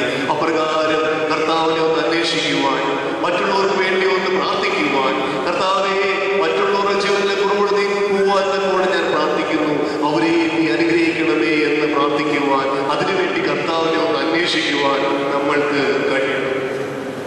രണ്ടാമതായിട്ട് നമ്മൾ രണ്ടാം ഞായറാഴ്ചയിൽ നമ്മൾ വായിച്ചു നിൽക്കുന്ന വേദഭാഗം വിശുദ്ധ ലൂക്കോസ് എഴുതിയ സുവിശേഷം 5-ാം അധ്യായം 12 മുതൽ 16 വരെയുള്ള വാക്യങ്ങളാണ്. ഇവിടെ കുഷ്ഠരോഗിയായിരിക്കുന്ന മനുഷ്യൻ കർത്താവിന്റെ അരികിലേക്ക് ചെന്നിട്ട് കർത്താവിനോട് പറയുകയാണ്. കുഷ്ഠരോഗിയായിരിക്കുന്ന മനുഷ്യൻ കർത്താവിനോട് പറയുകയാണ്, കർത്താവേ, നിനക്ക് മനസ്സുണ്ടെങ്കിൽ എന്നെ സുഖപ്പെടുത്തുവാൻ കഴിയും. നിനക്ക് മനസ്സുണ്ടെങ്കിൽ എന്നെ സുഖപ്പെടുത്തുവാൻ തക്കവണ്ണം കഴിയും. കർത്താവ് അവനോട് പറയുന്നു, എനിക്ക് മനസ്സുണ്ട്, നീ ശുദ്ധനാണ്. രണ്ടാമത്തെ ആഴ്ചയിലേക്ക് നമ്മൾ കടന്നു വരുമ്പോൾ രണ്ടാമത്തെ അന്വേഷണത്തിൽ നമ്മൾ കർത്താവിനെ അന്വേഷിക്കേണ്ടത് നമ്മുടെ വ്യക്തിപരമായിട്ടുള്ള ജീവിതത്തിലെ കുറവുകളെ മാറിപ്പോകാൻ വേണ്ടി തന്നെയാണ്. ഇവിടെ കുഷ്ഠരോഗിയായ മനുഷ്യൻ പ്രാർത്ഥിക്കുന്നത്, അപേക്ഷിക്കുന്നത് അവന്റെ ജീവിതത്തിൽ ഒരു അനുഗ്രഹം ഉണ്ടാകുവാൻ വേണ്ടിയാണ്. പഴയ നിയമകാലം അനുസരിച്ച് കുഷ്ഠരോഗിയാവുന്ന മനുഷ്യർക്ക് സമൂഹത്തിലെ മുഖ്യധാരകളിൽ പ്രവർത്തിക്കുവാൻ തക്കവണ്ണം കഴിയും. സമൂഹത്തിലേക്കും ഒറ്റപ്പെട്ടു പോകുന്ന അവസ്ഥയിൽ ജീവിച്ചവരാണ് അവർ. ഇപ്പോഴാണെങ്കിൽ പോലും കുഷ്ഠരോഗികളാവുന്ന മനുഷ്യരെ നമ്മൾ കാണുമ്പോൾ ഒരു അല്പം ഭയത്തോടെ, പേടിയോടെ നമ്മൾ മാറി. അവർ തരുന്ന നാണയത്തുട്ടുകൾ, അവർ തരുന്ന നോട്ടുകൾ വാങ്ങുവാൻ പോലും നമ്മളൊന്ന് മടിക്കും. ശാസ്ത്രം ഇത്രയേറെ വളർന്നു. ദൈവകൃപയാൽ കുഷ്ഠരോഗം എന്ന് പറയുന്ന അസുഖത്തെ ചികിത്സിച്ച് പൂർണ്ണമായി ഭേദപ്പെടുത്തുവാൻ തക്കവണ്ണം കഴിയും. അതിന് എതിരായിട്ട് ഉള്ള പ്രതിരോധ ചികിത്സകളൊക്കെ വന്നു കഴിഞ്ഞു. എന്നിട്ട് പോലും കുഷ്ഠരോഗം ഇന്നത്തെ സമൂഹത്തിൽ പോലും ഒരല്പം ആർപ്പും വെറുപ്പും ഉളവാക്കുന്ന രോഗമായിരുന്നെങ്കിൽ കർത്താവിന്റെ കാലത്ത്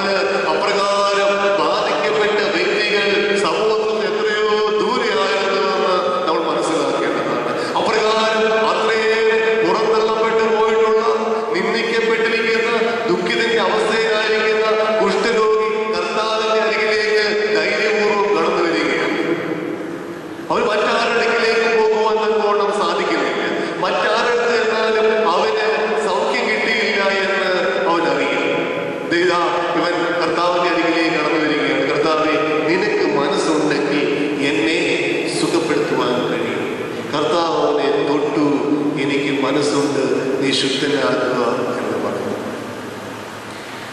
പ്രിയമുള്ളവരെ, മറ്റാരും സഹായിക്കുവാനില്ലെങ്കിൽ, മറ്റാരും സഹായിക്കുവാൻ കഴിയാതെ പോകുന്ന അവസ്ഥയിൽ പോലും എത്ര വലിയ രോഗമായാലും, എത്ര വലിയ ദുഃഖമായാലും, എത്ര വലിയ ഭാരങ്ങളായാലും, എത്ര വലിയ പ്രശ്നങ്ങളായാലും അതൊക്കെയും മാറ്റിക്കളയുവാന്നൊക്കെ വേണം എൻ്റെ കർത്താവിന് കഴിയുമെന്ന് വിശ്വസിച്ചുകൊണ്ട് അവൻ്റെ മുൻപാകെ വന്ന് അവൻ്റെ മുൻപാകെ ഒന്ന് മുട്ടുകുത്തി, കർത്താവെ നിനക്ക് മനസ്സുണ്ടെങ്കിൽ അത് അവൻ്റെ ഹൃദയത്തിൻ്റെ ഉള്ളിൽ നിന്നും, കുഷ്ഠരോഗിയായ മനുഷ്യൻ്റെ ഹൃദയത്തിൻ്റെ ഉള്ളിൽ നിന്നും വന്ന ഒരു അഭ്യർത്ഥനയായിരുന്നു. കർത്താവെ നിനക്ക് മനസ്സുണ്ടെങ്കിൽ എന്നെ ശുദ്ധനാക്കുവാൻ കഴിയും. കർത്താവിനെ കുഷ്ഠരോഗിയായ മനുഷ്യൻ തേടിയത് അവൻ്റെ ജീവിതത്തിലെ തന്നെ ഒരു അനുഗ്രഹത്തിന് വേണ്ടിയാണ്. അവൻ്റെ ജീവിതത്തിലെ പ്രശ്നങ്ങൾ മാറിപ്പോകാൻ തക്കവണ്ണമാണ്. അവൻ പുറത്തള്ളപ്പെട്ട അവസ്ഥയിലായിരുന്നെങ്കിൽ അവൻ്റെ മുന്നോട്ടുള്ള അവസ്ഥയിലേക്ക് കടന്നു വരുവാൻ ആഗ്രഹമുണ്ട്. അവന് സമൂഹത്തിൽ അറിയപ്പെടുന്ന ഒരു വ്യക്തിയായിട്ട് ജീവിക്കുവാൻ ആഗ്രഹമുണ്ട്. അവന് സമൂഹത്തിൽ മറ്റുള്ളവരോട് പന്തിക്കിരിക്കുവാൻ ആഗ്രഹമുണ്ട്. അവന് സമൂഹത്തിലെ ഉയർന്ന തലത്തിൽ ജീവിക്കുവാൻ ആഗ്രഹമുണ്ട്. അതുകൊണ്ട് അവൻ കർത്താവിൻ്റെ അടുക്കിലേക്ക് വന്നിട്ട് പറയുകയാണ്, കർത്താവെ നിനക്ക് മനസ്സുണ്ടെങ്കിൽ. പ്രിയമുള്ളവരെ, അവൻ അന്വേഷിച്ചത്, കർത്താവിന്റെ മനസ്സ് നേടി അവൻ കർത്താവിനെ അന്വേഷിച്ചത് അവന്റെ ജീവിതത്തിലെ തന്നെ ഒരു അനുഗ്രഹത്തിന് വേണ്ടിയായിരുന്നു. അവന്റെ ഹൃദയം അറിഞ്ഞ് അവന്റെ മനസ്സറിഞ്ഞ കർത്താവ് അവനോട് പറയുകയാണ്, അവനെ തൊട്ടുകൊണ്ട് മറ്റാരും അവനെ തൊടുന്നു തോന്നില്ല, അവന്റെ പെറ്റമ്മ പോലും അവനെ തൊടുന്നില്ല. ആ സമയത്ത് കർത്താവ് അവനെ തൊട്ടുകൊണ്ട് പറയുകയാണ്, എനിക്ക് മനസ്സുണ്ട്, നീ ശുദ്ധനാണ്.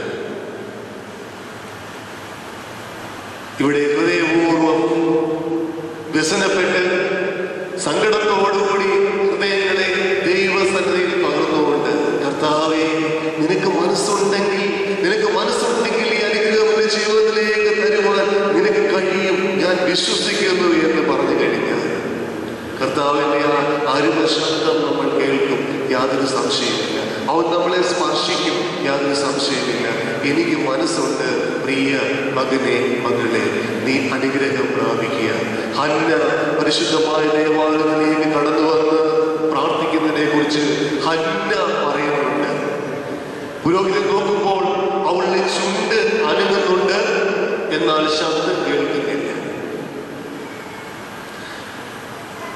ഏലി പുരോഹിതൻ അവളോട് ചോദിക്കുകയാണ്, നീ വീഞ്ഞ് കുടിച്ച് മത്ത് പിടിച്ചിരിക്കുന്നു, അതുകൊണ്ട് നിന്റെ ചുണ്ടനങ്ങുന്നുണ്ട്, എന്നാൽ ശബ്ദം കേൾക്കുന്നില്ല. ഹന്ന പുരോഹിതനോട് പറയുന്നത് ഇപ്രകാരമാണ്, യജമാനനെ, ഞാൻ ലഹരി പിടിച്ച സ്ത്രീയല്ല, ഞാൻ വീഞ്ഞ് കുടിച്ചിട്ടില്ല, പിന്നെയോ എന്റെ ഹൃദയം എന്റെ ദൈവത്തിന്റെ സന്നിധിയിൽ ഞാനത് പകരുകയത്രേ ചെയ്തു. പ്രിയമുള്ളവരെ, ഹൃദയം നിറങ്ങിയ അവസരത്തിൽ വാക്കുകൾ പുറത്തേക്ക് വരാതെ ചുണ്ടുകൾ അടക്കിക്കൊണ്ട് അവൾ തന്റെ ഹൃദയത്തെ കണ്ണുനീരോടുകൂടി, തന്റെ ഹൃദയത്തിലെ സങ്കടങ്ങളെ കണ്ണുനീരോടുകൂടി യഹോവയായ ദൈവത്തിന്റെ സന്നിധിയിലേക്ക് ദേവാലയത്തിൽ നിന്നുകൊണ്ട് ആർപ്പിക്കുകയാണ്. അവൾ അന്നേരം ലഹരി പിടിച്ചിരുന്നു. പുരോഹിതൻ നോക്കിയപ്പോൾ ലഹരി പിടിച്ചിരിക്കുകയാണ്. അവൾ എന്തിന്റെ ലഹരിയാണ് പിടിച്ചിരുന്നത്? അവൾ പ്രാർത്ഥനയുടെ ലഹരിയാണ് പിടിച്ചത്. പ്രിയമുള്ളവരെ, അനേകർക്ക് ലഹരി പിടിക്കുന്നവരാണ്, പല കാര്യങ്ങളിൽ ലഹരി പിടിക്കുന്നവരാണ്, പണത്തിന്റെ ലഹരി പിടിക്കുന്നവരാണ്, മദ്യത്തിന്റെ ലഹരി പിടിക്കുന്നവരാണ്, പദവിയുടെ ലഹരി പിടിക്കുന്നവരാണ്, സൗന്ദര്യത്തിന്റെ ലഹരി പിടിക്കുന്നവരാണ്, തങ്ങളായിരിക്കുന്ന സ്ഥാനമാനങ്ങളുടെ ലഹരി പിടിക്കുന്നവരാണ്, കുടുംബ മഹിമയുടെ ലഹരി പിടിക്കുന്നവരാണ്. ഈ ദേവാലയത്തിലേക്ക് എന്നാൽ നീ കടന്നു വരുമ്പോൾ നീ ഒന്നിന്റെ മാത്രമേ ലഹരി പിടിക്കാവൂ, അത് ദേവാലയത്തിനുള്ളിൽ നീ പ്രാർത്ഥിക്കുമ്പോൾ നിന്റെ ഹൃദയം ദൈവത്തിന്റെ സന്നിധിയിലേക്ക് പകരുന്ന ആ പ്രാർത്ഥനയുടെ ലഹരിയായിരിക്കണം നീ പിടിക്കേണ്ടത്. പ്രിയമുള്ളവരെ, കണ്ണുനീരോടുകൂടി കർത്താവിന്റെ സന്നിധിയിൽ പ്രാർത്ഥിക്കുന്ന മക്കൾക്ക്, ഹൃദയങ്ങളെ കർത്താവിന്റെ സന്നിധിയിൽ പകരുന്ന മക്കൾക്ക് അനുഗ്രഹം ദൈവം സ്വർഗത്തിൽ അയക്കുമെന്നുള്ള കാര്യത്തിൽ യാതൊരു സംശയമില്ല. സങ്കീർത്തനക്കാരൻ ദാവീദ് പറയുന്നു, കർത്താവേ എൻ്റെ കണ്ണുനീരുകളെ നിന്റെ തുരുത്തിയിലാക്കി വെക്കണമേ, നിന്റെ പുസ്തകത്തിൽ അത് നീ എഴുതണമേ. എത്രത്തോളം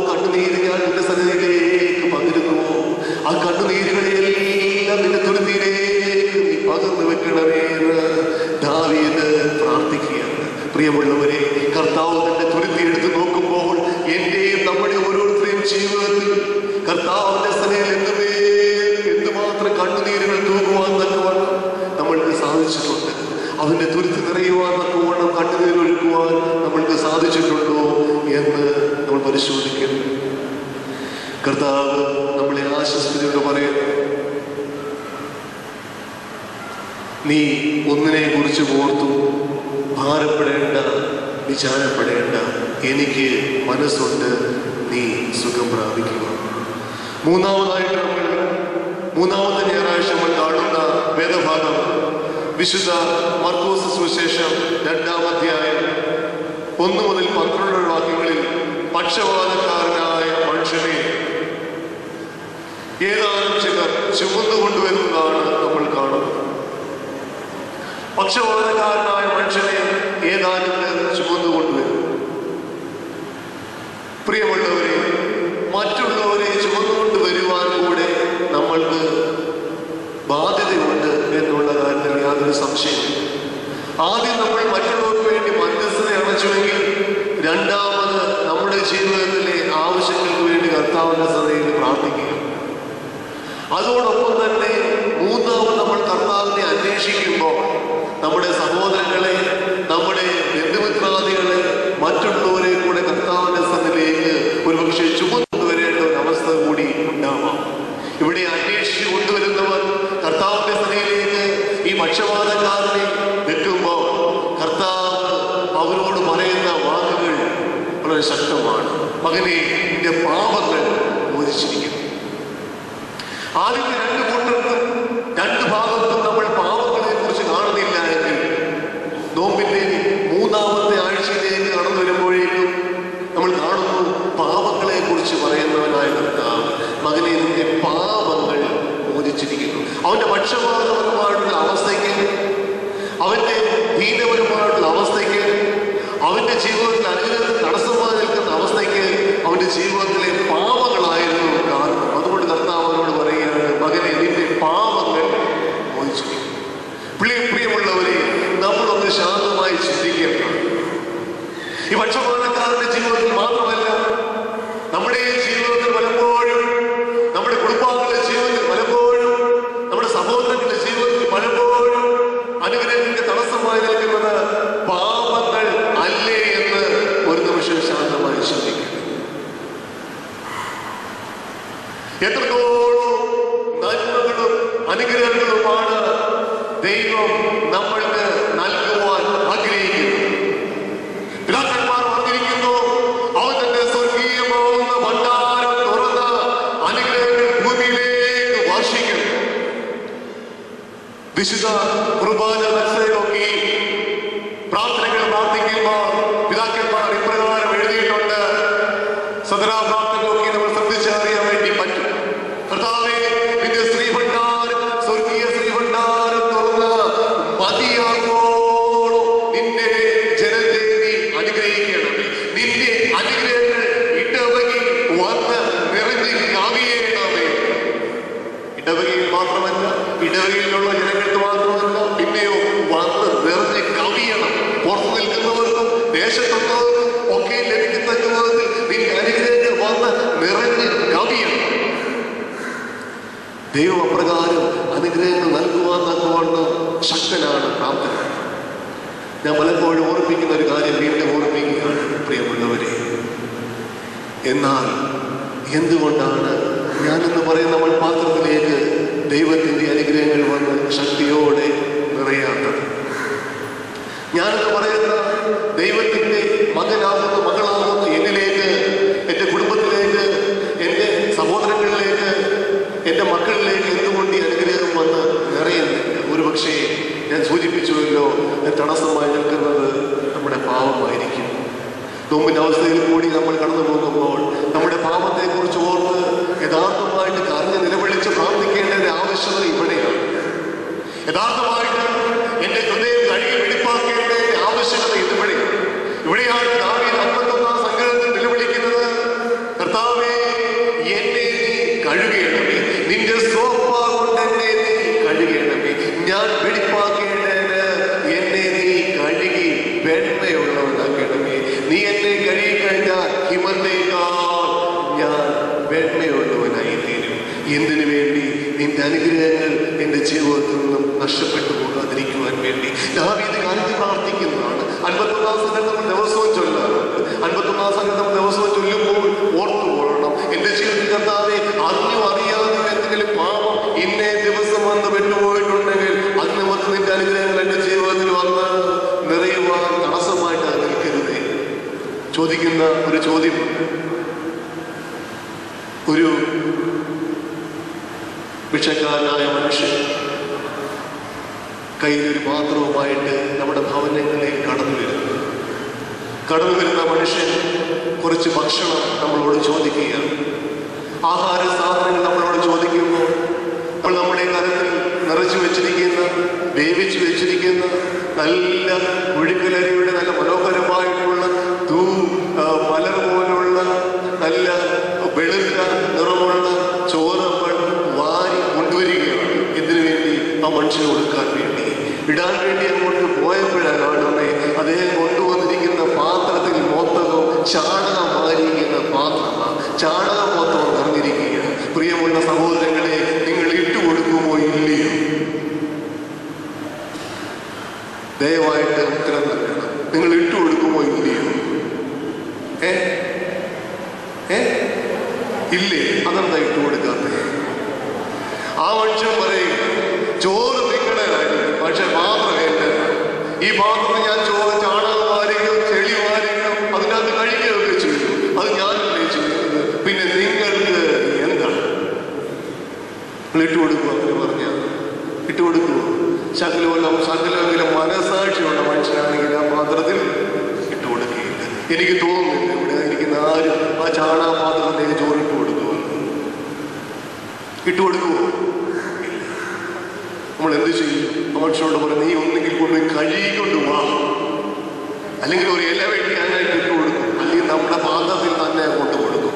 എന്നാലും ആ ചാണകമുള്ള പാത്രത്തിൽ ഇട്ട് കൊടുക്കത്തില്ല.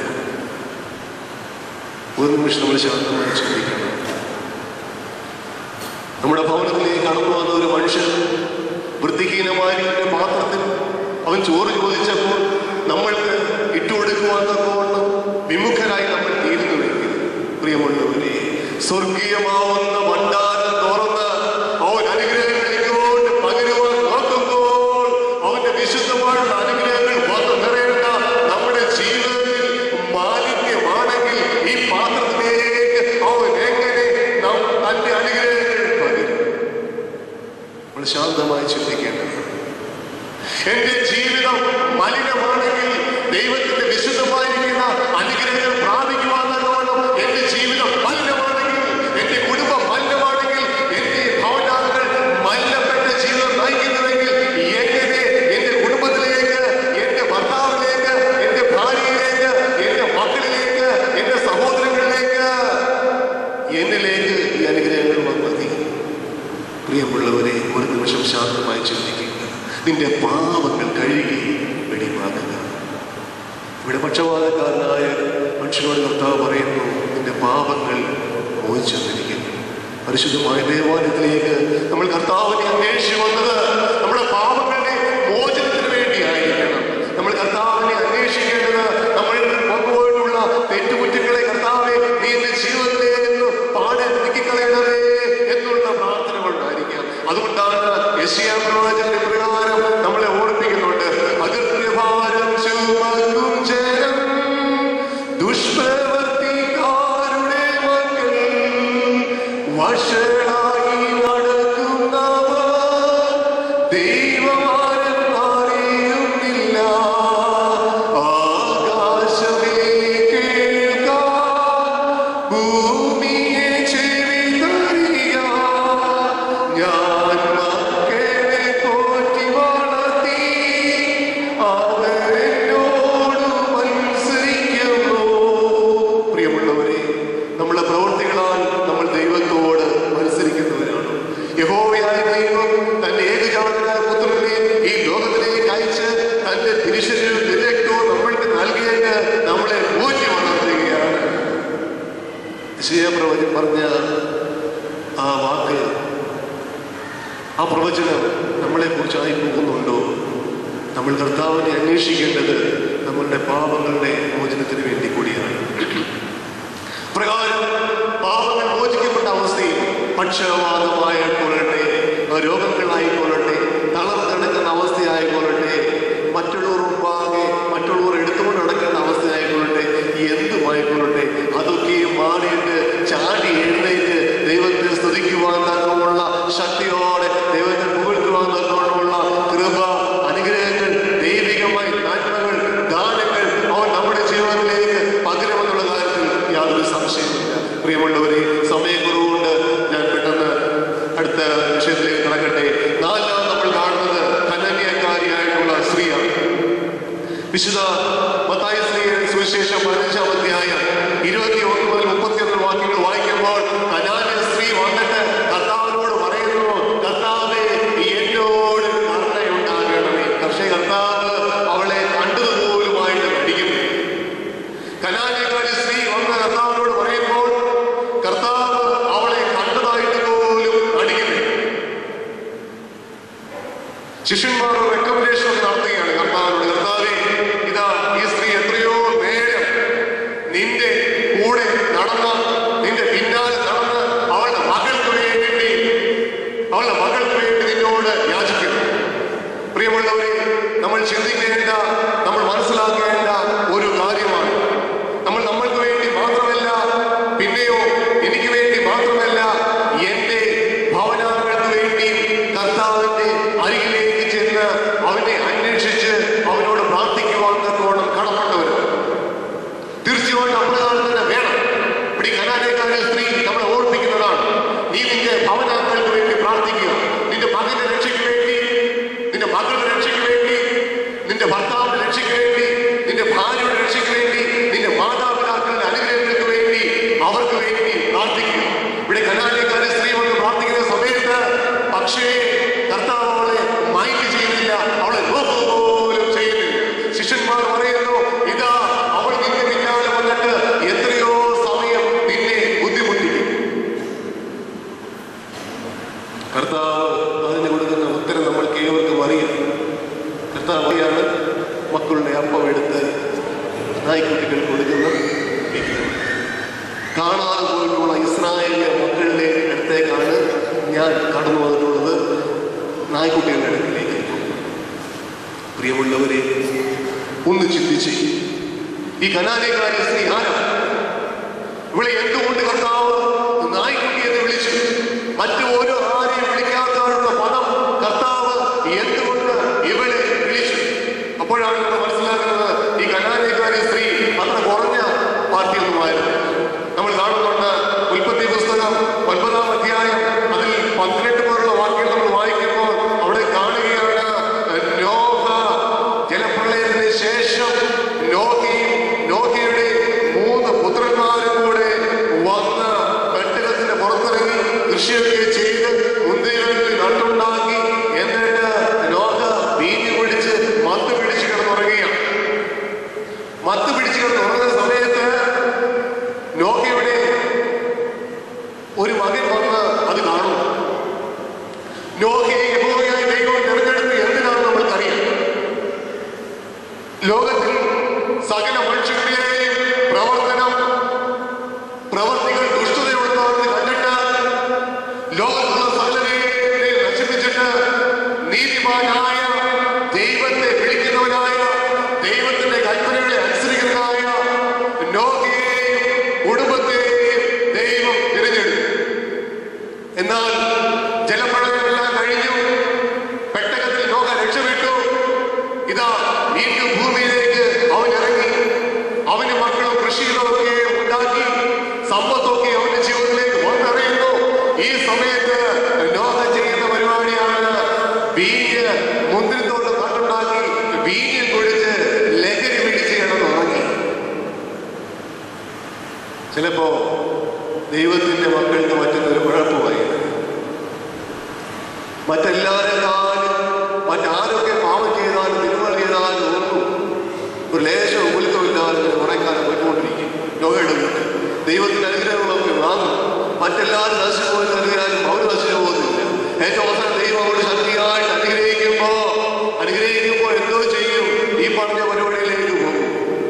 വീഞ്ഞു കുടിച്ച് ലഹരി പിടിച്ച് മത്തനായി കിടന്ന് ഉറങ്ങും. പിന്നെ ദൈവത്തിന്റെ കൽപ്പനകളെ കുറിച്ച് മാറ്റി വെക്കും. അങ്ങനെയുള്ള സമയത്ത് ഇങ്ങനെയുള്ള കുഴപ്പങ്ങൾ വന്ന് ചേരുന്നത് എന്താണെന്ന് അറിയാമോ? കിടന്നുറങ്ങുന്നത് അപ്പൻ, വസ്ത്രമില്ലാതെ കിടന്നുറങ്ങുന്നത് മകൻ വന്ന് കാണുകയാണ്. വന്ന് കണ്ടിട്ട് പുറത്ത് പോയി സഹോദരനോട് പറഞ്ഞു, മുഖത്ത് ഒരു തുണി ഇട്ടുകൊണ്ട് വന്നിട്ട് നഗ്നത മറിച്ചു. കഴിഞ്ഞില്ല പരിപാടി. ഹാമിന്റെ മകനായിരിക്കുന്ന കനാൻ ഈ വിവരം ചെന്ന് മറ്റുള്ളവർ എല്ലാവരോടും പറഞ്ഞ് അവനൊരു ഡ്രമ്മൊക്കെ എടുത്ത് പൊട്ടി ഓടിച്ചെന്നാണ് എനിക്ക് തോന്നുന്നത്. അറിഞ്ഞപ്പോൾ നോഗ അറിഞ്ഞപ്പം ചെറുമകൻ കനാൻ ചെയ്ത കാര്യം നോഗ അറിഞ്ഞിട്ട് പറയുകയാണ്, കനാനെ നീ ശപിക്കപ്പെട്ടു. പ്രിയമുള്ളവരെ, വല്യപ്പന്റെ ശാപം കൊച്ചുമകളിലേക്ക് വന്നിറങ്ങി. വല്യപ്പൻ പറയുക, മോനെ കനാനെ നീ ശപിക്കപ്പെട്ടു. ഈ കനാനിൽ നിന്ന് ഉണ്ടായവർ ആര്? കനാന്യർ. ഈ കനാന്യക്കാരിലുള്ള സ്ത്രീ ആര്? ഈ കനാന്യക്കാരിയായിട്ടുള്ള സ്ത്രീ. ശരിക്കും പറഞ്ഞ ഈ കനാന്യക്കാരിലുള്ള സ്ത്രീ എവിടുന്ന് വന്നതാ? ഈ നോഗയുടെ കൊച്ചുമകന്റെ സന്തതി പരമ്പര തന്നെയാണ്. അവളെ ഈ ശാപം കിടക്കുന്നതുകൊണ്ടാണ് കർത്താവ് വിളിച്ചത് നായ്ക്കുട്ടിയാണ്. പ്രിയമുള്ളവരെ, ഒരു കാരണവശാലും മക്കളെയും കൊച്ചുമക്കളെയും ഒന്നും ശമിക്കുന്നു. തെറ്റുകളൊക്കെ അവരുടെ ജീവിതത്തിൽ വന്നു കഴിഞ്ഞാൽ അവരോട് പറഞ്ഞ് മനസ്സിലാക്കണം. നമ്മൾ ഒരു നിമിഷം ശാന്തമായി ചിന്തിക്കണം.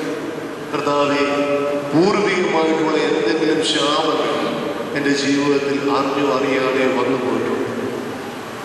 എൻ്റെ മാതാപിതാക്കൾ, എൻ്റെ പൂർവികർ ദേവാലയമായിട്ട് ബന്ധത്തിൽ നിൽക്കുന്ന സമയത്ത് എന്തെങ്കിലും ശാപം വന്നു പോയിട്ടുണ്ട്.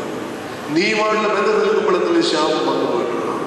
അറിയാതെയോ ഞാൻ എൻ്റെ മാതാപിതാക്കളെ വേദനിപ്പിച്ചതുകൊണ്ട് അവരിൽ നിന്ന് എന്തെങ്കിലും ശാപം എൻ്റെ ജീവിതത്തിലേക്ക് വന്നു പോയിട്ടുണ്ടോ?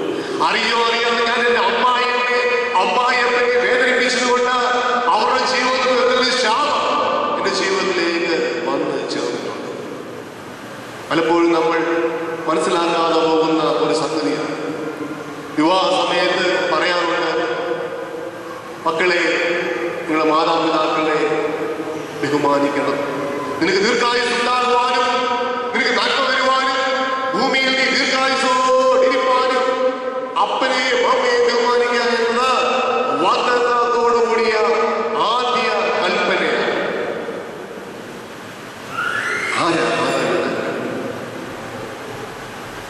പുരുഷന്റെ ഭാര്യയുടെ മാതാപിതാക്കളും ഭർത്താവിന്റെ മാതാപിതാക്കളും അന്ന് മുതൽ രണ്ടുപേരുടെയും മാതാപിതാക്കൾ തന്നെ. പലപ്പോഴും അമ്മായിയെ രണ്ടാമത് കണ്ണോടെ കാണരുത്. മരുമക്കളെ അങ്ങനെ കാണരുതായി. സ്വന്തം മക്കളായിട്ട്, സ്വന്തം മാതാപിതാക്കളായിട്ട് കണ്ട് അവരെ സ്നേഹിക്കണം, അവരെ പരിചരിക്കണം. പൂർവികമായിട്ടുള്ള ശാപം വന്ന് നിറഞ്ഞ് എത്രയോ തലമുറ കഴിഞ്ഞിട്ടാണ് കർത്താവിന്റെ കാലയളവ് വരുന്നത്. ഇവിടെ പറയുകയാണ്, നീ കനാന്യ സ്ത്രീ നായ്ക്കുട്ടിയാണ്. അവിടെ മകൾക്ക് എങ്ങനെയാണ് ഞാൻ സൗഖ്യം കൊടുക്കുന്നത്? കർത്താവിനോട് ഉടനെ കനാന്യക്കാരി സ്ത്രീ പറയുകയാണ്, കർത്താവേ, മക്കളും നായ്ക്കുട്ടികളുടെ മക്കളുടെ വേഷത്തിൽ നിന്ന് വീഴുന്ന അപ്പകർഷങ്ങൾ ഭക്ഷിച്ച് തൃപ്തി അടയുന്നുണ്ട്. അവരുടെ ഒറ്റ വാക്ക്, ഒറ്റ പ്രവൃത്തി, കർത്താവിലേക്കുള്ള ഒറ്റ ആശ്രയം. കർത്താവ് പറയുകയാണ്, ഇവിടെ എന്നെ ഇപ്രകാരം ആശ്രയിച്ചുകൊണ്ട്, ഇത്രത്തോളം വിശ്വാസത്തോട് ഇവിടെ ആശ്രയിച്ചുകൊണ്ട്, ഇവളെന്നെ സ്നേഹിക്കുന്നതുകൊണ്ട് പൂർവികമായിട്ടുള്ള എല്ലാ ശാപവും ഇവളിൽ നീങ്ങിപ്പോവുകയാണ്. ഇവൾ അനുഗ്രഹിക്കപ്പെട്ടുള്ളായിരിക്കുന്നു. മകനെ, നിന്റെ വിശ്വാസം വലുത്. ഇസ്രായേൽ പോലും ഇത്രയും വലിയ വിശ്വാസം ഞാൻ കണ്ടിട്ടില്ല. എന്തോ ശാപമായിക്കോളും, ശാപം തോന്നിക്കോളും. അപ്രകാരം എന്തെങ്കിലും ശാപങ്ങൾ വാങ്ങി വെച്ചിട്ടുണ്ടെങ്കിൽ പ്രിയമുള്ളവരെ, ഇന്ന് പരിശുദ്ധമായ ദേവാലയത്തിൽ ആയിരിക്കുമ്പോൾ കർത്താവിനോട് പ്രാർത്ഥിച്ചു കൊടുക്കുക, കർത്താവേ, നീ എന്റെ ജീവൻ പൂർവികമായിട്ട് എന്തെങ്കിലും ശാപം വന്നു ചേർന്നിട്ടുണ്ടെങ്കിൽ ഞാൻ മറ്റെങ്ങുമല്ല ആശ്രയിക്കുന്നത്, പിന്നെയോ നിന്നിൽ തന്നെ ആശ്രയിക്കുന്നു. എന്റെ ഹൃദയം കൊണ്ട് ഞാൻ എന്നെ രക്ഷിതാവായിട്ട് സ്വീകരിച്ചതാണ്. നിന്റെ വിശുദ്ധമായ മാമോദീസായാൽ ഞാൻ അഭിഷേകം പ്രാപിച്ചവരാണ്. നിന്റെ തിരിച്ചറിഞ്ഞ ഞാൻ അനുഭവിച്ചിരിക്കുന്നു. അതിനാൽ നീ എന്നെ എന്ത് ചെയ്യണം? ഈ ശാപത്തിൽ നിന്നൊക്കെ രക്ഷപ്പെടും. ഇവിടെ ഇരിക്കുമ്പോൾ നമ്മളെ നോക്കിക്കൊണ്ട് ആ കനാനിയക്കാരി സ്ത്രീയോട് പറഞ്ഞതുപോലെ, മകനെ നിന്റെ വിശ്വാസം വലുത്, മകളെ നിന്റെ വിശ്വാസം വലുത് എന്ന് കർത്താവ് നമ്മളെ നോക്കിക്കൊണ്ട് പറയുന്നുണ്ടോ എന്നൊരു നിമിഷം നമുക്ക് ശാന്തമായി ചിന്തിക്കും. അഞ്ചാമതാവട്ടെ നമ്മൾ കാണുന്നത് കൂനിയായ സ്ത്രീയാണ്. കൂനിയായ സ്ത്രീ 18 വർഷമായിട്ട് ഊരിന്റെ അവസ്ഥയിലായിരുന്നു. അവൾ അന്വേഷിക്കുന്നത് ദേവാലയമാണ്, ദേവാലയത്തിലേക്കാണ് അവൾ പോയിക്കൊണ്ടിരുന്നത്. പക്ഷേ അവളുടെ നോട്ടം പലപ്പോഴും താഴേക്കായി. ഊരുള്ളവരുടെ അവസ്ഥ നമുക്കറിയാം, നോട്ടം എങ്ങനെയാണ്, താഴേക്കായിരിക്കും. അവരുടെ ലക്ഷ്യം ദേവാലയമാണെങ്കിലും നോട്ടവും അന്വേഷണവും ഒക്കെ താഴെ. പലപ്പോൾ ചില സമയത്ത് ഇങ്ങനെയാണ് നമ്മുടെ ജീവിതം. ആഗ്രഹമുണ്ട് എവിടെ ചെല്ലാൻ, ദൈവസന്നിധിയിലേക്ക് ചെല്ലുവാൻ, കർത്താവിനെ നേരെ കാണുവാനുള്ള ആഗ്രഹം. പക്ഷേ നോട്ടം പലപ്പോഴും പോകുന്ന ഭൗതികമായ ചുറ്റുപാടുകളിലൊക്കെ. ഇത് ഇന്നും ഇന്നലെ തുടങ്ങിയ കാര്യമൊന്നും 10-12 വർഷം. പ്രിയമുള്ളവർ, നമ്മൾ നോക്കുക, നമ്മുടെ ഒക്കെ ജീവിതത്തിൽ ഇപ്പൊ എത്ര വർഷമായി നമ്മൾ നോക്കുക. ഓരോരുത്തരെയും പ്രായമനുസരിച്ച് കണക്കൂട്ടി നോക്കിയാൽ അറിയാൻ വേണ്ടി ദേവാലയത്തിലേക്ക് വന്ന ആഗ്രഹം, ദേവാലയത്തിലേക്ക് വരുന്നു, കർത്താവിനെ അന്വേഷിക്കാമാണ്. പക്ഷെ ഇപ്പോഴും ചിന്തകളും പ്രവർത്തനങ്ങളും ഹൃദയത്തിലെ ഏറ്റവും വലിയ ആഗ്രഹങ്ങളും ഒക്കെ നിൽക്കുന്നത് ഭൗതികമായ തലത്തിലും ലോകപ്രകാരമുള്ള നോട്ടങ്ങളിലും ഒരു കൂലിയുടെ അവസ്ഥയിലല്ലേ ഒന്ന് ചിന്തിക്കുക. ഇവിടെയാണ് കർത്താവിന്റെ ഒരു സ്പർശം നമ്മുടെ നാടിക്ക് ലഭിക്കേണ്ടതായിട്ടുള്ളത്. കർത്താവ് അവളോട് പറയുകയാണ്, മകളെ നിന്റെ രോഗത്തെ സൗഖ്യമാക്കി. അവിടെ ഞായറാഴ്ചയെന്നോ തിങ്കളാഴ്ചയെന്നോ ദിവസ വ്യത്യാസമോ ഇല്ലാതെ കർത്താവ് അവൾക്ക് സൗഖ്യം നൽകുകയാണ്.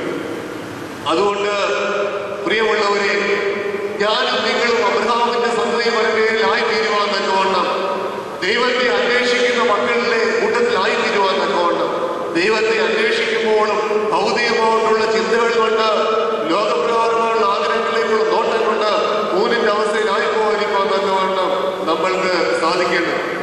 6-ാമതായിട്ട് നമ്മൾ കാണുന്ന ഒരു വ്യക്തി പിറവിക്കുരുടനെയാണ്. പിറവിക്കുരുടനെ കാണുന്ന സമയത്ത് ശിഷ്യന്മാർ അവരോട് ചോദിക്കുന്നുണ്ട്, ഇവനാണോ, ഇവന്റെ അമ്മയപ്പന്മാരാണോ ഇവനിങ്ങനെ കുരുടായിട്ട്, രോഗിയായിട്ട്, ദുഃഖിതനായിട്ട്, കാഴ്ചകളില്ലാത്തവനായിട്ട് ജനിക്കുവാനുള്ള കാരണം ഇവനാണോ, ഇവന്റെ അമ്മയപ്പന്മാരാണ്? കർത്താവ് പറയുന്ന ഉത്തരം എന്താണ്? ഇവനോ ഇവന്റെ അമ്മയപ്പന്മാരോ പാവം ചെയ്തു. പ്രിയമുള്ളവരെ, ചിലപ്പോൾ നമ്മുടെ ഒക്കെ ജീവിതത്തിലേക്ക് ദുഃഖം വരുന്നത്, കഷ്ടം വരുന്നത്, രോഗം വരുന്നത് നമ്മുടെ ഒന്നും പാവം കൊണ്ടായിരിക്കണമെന്നില്ല. നമ്മളോ നമ്മുടെ പൂർവികരോ പാപം ചെയ്യാണ്ടായിരിക്കണമില്ല. പിന്നെ എന്തുകൊണ്ടാണ് കർത്താവോട് പറയുകയാണ്, ദൈവത്തിന്റെ നാമം ഇവനിൽ മഹത്വപ്പെടേണ്ടത്. നമ്മുടെ ജീവിതത്തിൽ പ്രയാസങ്ങളും ദുഃഖങ്ങളും കഷ്ടമൊക്കെ വരുമ്പോൾ നമ്മൾ കർത്താവിനെ അന്വേഷിക്കുന്നത് ദൈവനാമം നമ്മളിൽ മഹത്വപ്പെടുവാൻ വേണ്ടിയായിരിക്കും. കർത്താവ് അവന് സൗഖ്യം നൽകുമ്പോൾ ഉണ്ടാവുന്ന തന്നെ നമ്മൾക്കറിയാം. സമയക്കുറവുകൊണ്ട് ഞാൻ വിശദീകരിക്കുന്നില്ല. പ്രിയമുള്ളവരെ, കർത്താവിനെ അന്വേഷിക്കുമ്പോൾ അന്വേഷിച്ചുകൊണ്ട് നമ്മൾ 6 ചിന്തകളിലേക്ക് കടന്നു വന്നു. കൊത്തനെ ഞായറാഴ്ച കന്യാമറിയാമ്മ കർത്താവിനെ അന്വേഷിച്ചു തുടങ്ങി. ഇതാ പിറവിക്കുരുടന്റെ അന്വേഷണം വരെ നമ്മൾ എത്തിച്ചേർന്നിരിക്കുകയാണ്. ഇന്ന് നമ്മൾ പ്രവേശിക്കുന്നത് ഓശാന ഞായറാഴ്ചയിലാണ്. ഓശാന ഞായറാഴ്ചയിൽ അവിടെ കർത്താവിനെ അന്വേഷിക്കുന്ന കൂട്ടുകൾ വെച്ച് കഴിഞ്ഞാൽ ആരാണ്? സകല ജനസമൂഹം അവിടെ എന്നോട് കർത്താവിനെ അന്വേഷിക്കുക. കർത്താവ് വരുന്നെന്ന് പറഞ്ഞുകൊണ്ട് അവർ കർത്താവിനെ അന്വേഷിക്കുമ്പോൾ ഈ അവസ്ഥയിൽ കൂടെ കടന്നുപോയ നമ്മൾ ഇപ്രകാരമുള്ള അനുഗ്രഹങ്ങളൊക്കെ നമ്മൾ നേടിയിരിക്കുന്നുവെങ്കിൽ, കർത്താവിനെ യഥാർത്ഥമായി അന്വേഷിക്കുമെങ്കിൽ നമ്മൾ എന്ത് ചെയ്യും? കർത്താവിനെ ഇനി അന്വേഷിക്കുന്നത് കയ്യിൽ കുരുത്തോലെ പിടിച്ചുകൊണ്ട് അവൻ ഓശാന പാടുവാൻ വേണ്ടിയായി. കർത്താവ് കയ്യിൽ കുരുത്തോലെ പിടിച്ചുകൊണ്ട് കർത്താവിന് ഓശാന പാടുന്ന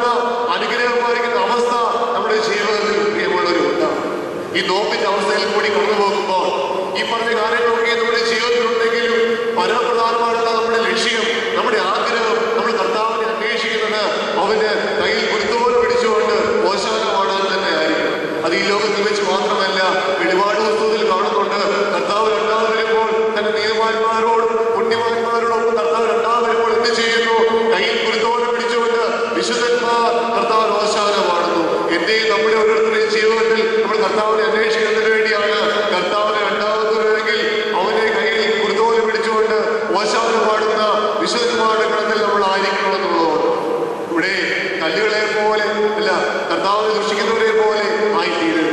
പിന്നെ ഓശാന പാടുന്നത്, പിന്നെ സ്തുതിയും സ്തോത്രം ആരംഭിക്കുന്നത് കുറവാണ് എന്നവർ കൂട്ടത്തിൽ നമ്മളായി പോകരുത്. നമ്മൾ പിതാക്കന്മാർ നമ്മളെ പഠിപ്പിച്ചിരിക്കുന്നു, നീ സ്തുതിയും ഹല്ലേലൂയയും കർത്താവേ ഞാൻ തരുവേ, വിധി നീതിയറിയോ ചേരുവേ.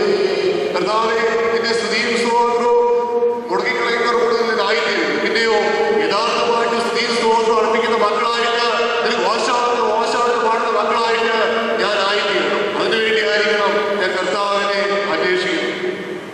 അടുത്തായിട്ട് നമ്മൾ കാണുന്നുണ്ട് പെസഹ വ്യാഴാഴ്ച വായനയിൽ നമ്മൾ കാണുന്നത് കർത്താവിനെ അന്വേഷിക്കുന്ന മറ്റു ചില വ്യക്തികളാണ്. അവിടെ നമ്മൾ കാണുന്നുണ്ട് ശിഷ്യന്മാർ കർത്താവിനെ അന്വേഷിക്കുന്നുണ്ട്. എന്തിനു വേണ്ടിയാണ്? അത് കർത്താവ് പെസഹ അനുഭവിക്കുവാൻ വേണ്ടിയാണ്. പ്രിയമുള്ളവരെ, ഓരോ ദിവസങ്ങളിലും ദേവാലയത്തിലേക്ക് കടന്നു വരുമ്പോൾ, ഓരോ ഞായറാഴ്ചയിലേക്ക് ദേവാലയത്തിലേക്ക് കടന്നു വരുമ്പോൾ നമ്മൾ കർത്താവിനെ അന്വേഷിക്കുന്നത് അവന്റെ തിരിച്ചറിയിൽ വിരക്തമാവുന്ന കർത്താവ് നുറുക്കി തന്നിരിക്കുന്ന ആ പെസഹ അനുഭവം നമ്മുടെ ജീവിതത്തിൽ ഉണ്ടാകുവാൻ വേണ്ടിയാണോ എന്ന് നമ്മൾ ഒരു ശാന്തമായി ചിന്തിക്കണം. പരിശുദ്ധമായ ദേവാലയത്തിലേക്ക് കടന്നു വരുമ്പോൾ ആത്മശരീര മനസ്സുകളുടെ വിശുദ്ധിയോടുകൂടി കർത്താവിന്റെ ഉള്ളിൽ വഹിക്കുവാൻ തക്കവണ്ണം, കർത്താവിന്റെ പെസഹ അനുഭവിക്കുവാൻ തക്കവണ്ണം. ആ പെസഹയുടെ ഓർമ്മയാണല്ലോ നമ്മൾ ഓരോ വിശുദ്ധ കുർബാനയിൽ കൂടി പിന്നെയും കൊണ്ടാടുന്നത്. അതുകൊണ്ട് കർത്താവിന്റെ തിരുശരീരങ്ങളാവുന്ന ആ ജീവന്റെ അപ്പം നമ്മുടെ ഉള്ളിൽ വഹിക്കുവാൻ തക്കവണ്ണം നമ്മൾ കർത്താവിനെ അന്വേഷിക്കുന്ന മക്കളാണോ എന്ന് നമ്മൾ ശാന്തമായി ചിന്തിക്കണം. അടുത്തായിട്ട് നമ്മൾ കാണുന്നത് ദുഃഖ വെള്ളിയാഴ്ച അല്ലെങ്കിൽ വലിയ വെള്ളിയാഴ്ച. അന്ന് സന്ധ്യ മുതൽ കർത്താവിനെ അന്വേഷിച്ച കുറച്ചു പേരാണ്. ആരൊക്കെയായിരുന്നു കർത്താവിനെ അന്വേഷിച്ചത്? പടയാളികൾ കർത്താവിനെ അന്വേഷിച്ചു. കർത്താവ് അവരോട് ചോദിക്കുന്നുണ്ട്, നിങ്ങൾ ആരെയും തിരിയുന്നു? പടയാളികൾ പറയാണ്, നിങ്ങൾ നസറേയനായ യേശുവിനെ തിരിയുന്നു. എന്തിനു വേണ്ടി തിരിയുന്നു? നിന്നെ ക്രൂശിക്കുവാൻ വേണ്ടി തിരിയുന്നു,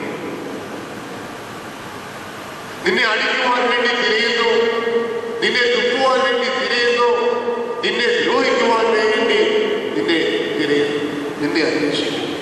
പ്രിയമുള്ളവരെ, നമ്മുടെ വാക്കുകൾ കൊണ്ട്, നമ്മുടെ പ്രവർത്തികൾ കൊണ്ട് കർത്താവ് നമ്മൾ തിരിയുമ്പോൾ ഇതേപോലെ അവനെ നിന്ദിക്കുന്നവരായിട്ട്, അവനെ അടിക്കുന്നവരായിട്ട്, അവനെ ദ്രോഹിക്കുന്നവരായിട്ട് നമ്മൾ തീരുവാൻ വേണ്ടിയാണോ നമ്മൾ അവനെ തിരിയുന്നതെന്ന് ഒരു നിമിഷം ശാന്തമായി ചിന്തിക്കും. പീലാത്തോസ് കൈ കഴുകിക്കൊണ്ട് അവനെ ഏൽപ്പിച്ചു കൊടുക്കുമ്പോൾ, പീലാത്തോസ് കൈ കഴുകിക്കൊണ്ട് അവനെ ഏൽപ്പിച്ചു കൊടുക്കുമ്പോൾ കാൽവരി ക്രൂശിലേക്ക് അവനെ കൊണ്ടുപോകുന്ന പടയാളികളും അവനെ തിരിയുന്നവരാണ് നമ്മൾക്കറിയാം. ഇതിനു വേണ്ടിയായിരുന്നു അവനെ ക്രൂശിക്കുവാൻ വേണ്ടി തന്നെ. എന്നാൽ അന്ന് വീണ്ടും അവനെ തിരിയുന്ന കുറച്ചുപേരെ നമ്മൾ കാണുന്നുണ്ട്. അത് അവന്റെ അമ്മ മറിയയെയും അവൻ സ്നേഹിച്ച ശിഷ്യനായിരുന്ന യോഹന്നാനും യേശുവിനെ ഏറ്റവും അധികം സ്നേഹിച്ച് അവനെ അനുഗമിച്ച ചില സ്ത്രീകളുമായി. അവിടെയാണ് കർത്താവ് അരുമ ശിഷ്യന് മാതാവിനെ അരുമ ശിഷ്യനെയും ഏൽപ്പിച്ചു കൊടുത്തത്.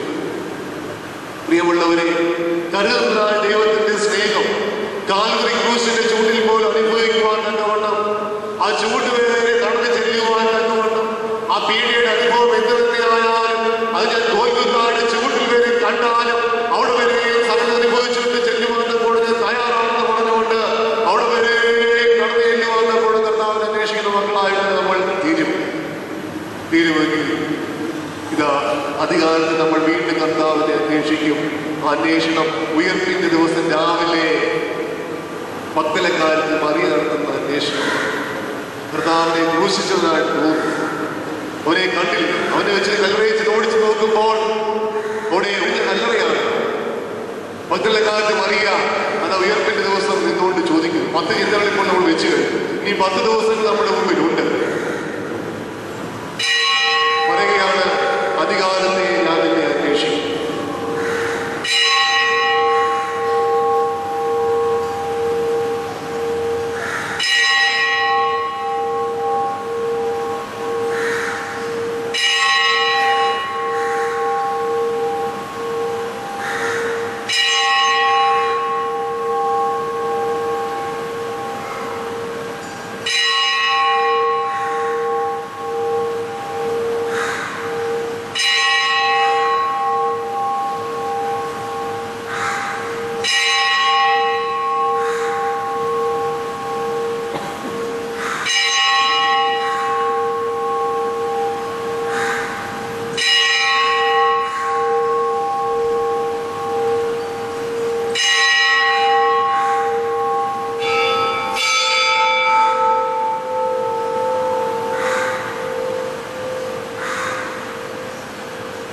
കർത്താവിനെ അന്വേഷിക്കുന്ന മക്കളായി തീരുമാനമാണ്. പരിശുദ്ധ നോമ്പിലേക്ക് കടന്നു പോകുമ്പോൾ അനേകം പ്രശ്നങ്ങൾ, ദുഃഖങ്ങൾ, പ്രയാസങ്ങൾ, ദുരിതങ്ങളൊക്കെ നമ്മുടെ ജീവിതത്തിൽ, പാപങ്ങളൊക്കെയും മാറി, കർത്താവിന്റെ ശാപങ്ങളും രോഗങ്ങളും ദുഃഖങ്ങളൊക്കെയും മാറി അനുഗ്രഹം പ്രാപിക്കുന്ന മക്കളായി തീരുമാനപ്പോൾ ഈ നോമ്പിന്റെ കാലയളവുകൾക്കായി തീരണമേ. എന്റെ ദൈവമേ, എന്റെ ദൈവമാകും, അധികാലത്തെ ഞാൻ എന്നെ അന്വേഷിക്കും എന്ന് പറഞ്ഞുകൊണ്ട് ദാവീദിനെ പോലെ ജീവിക്കുക. ആ മക്കളെക്കാട്ടും അറിയാൻ പോലെ തന്നെ നിന്നെ അന്വേഷിക്കുന്ന മകനായിട്ട്, മകളായിട്ട് ജീവിക്കുവാൻ കർത്താവേ നീ എന്നെ സഹായിക്കണമേ. കേട്ട വചനങ്ങൾ ഞങ്ങളുടെ ജീവിതത്തിൽ അനുഗ്രഹമായി തീരുമാനത്തോളം കർത്താവേ നീ ഞങ്ങളെ ശക്തീകരിക്കണമേ. പ്രാർത്ഥിക്കാം. വന്നു ചേർന്ന എല്ലാം നന്ദി സ്നേഹം അറിയിക്കുന്നു. അപ്പോൾ ഇങ്ങനെ ഒരു അവസരം തന്ന ബഹുമാനപ്പെട്ട വൈദ്യ നന്ദി സ്നേഹം അറിയിക്കുകയാണ്. ഈ പരിശുദ്ധമായ നോമ്പ് എൻ്റെയും നമ്മുടെ ഓരോരുത്തരുടെയും ജീവിതത്തിലേക്ക് അനുഗ്രഹമായി തീരുമാനത്തോളം ദൈവത്തിന്റെ പരിശുദ്ധ രൂപ നമ്മളെ സഹായിക്കാൻ പ്രാർത്ഥിക്കുന്നു. നിങ്ങളേവരും എനിക്ക് എൻ്റെ കുടുംബത്തിന് വേണ്ടി പ്രാർത്ഥിക്കണമെന്ന് അപേക്ഷിക്കുകയും ചെയ്തുകൊണ്ട്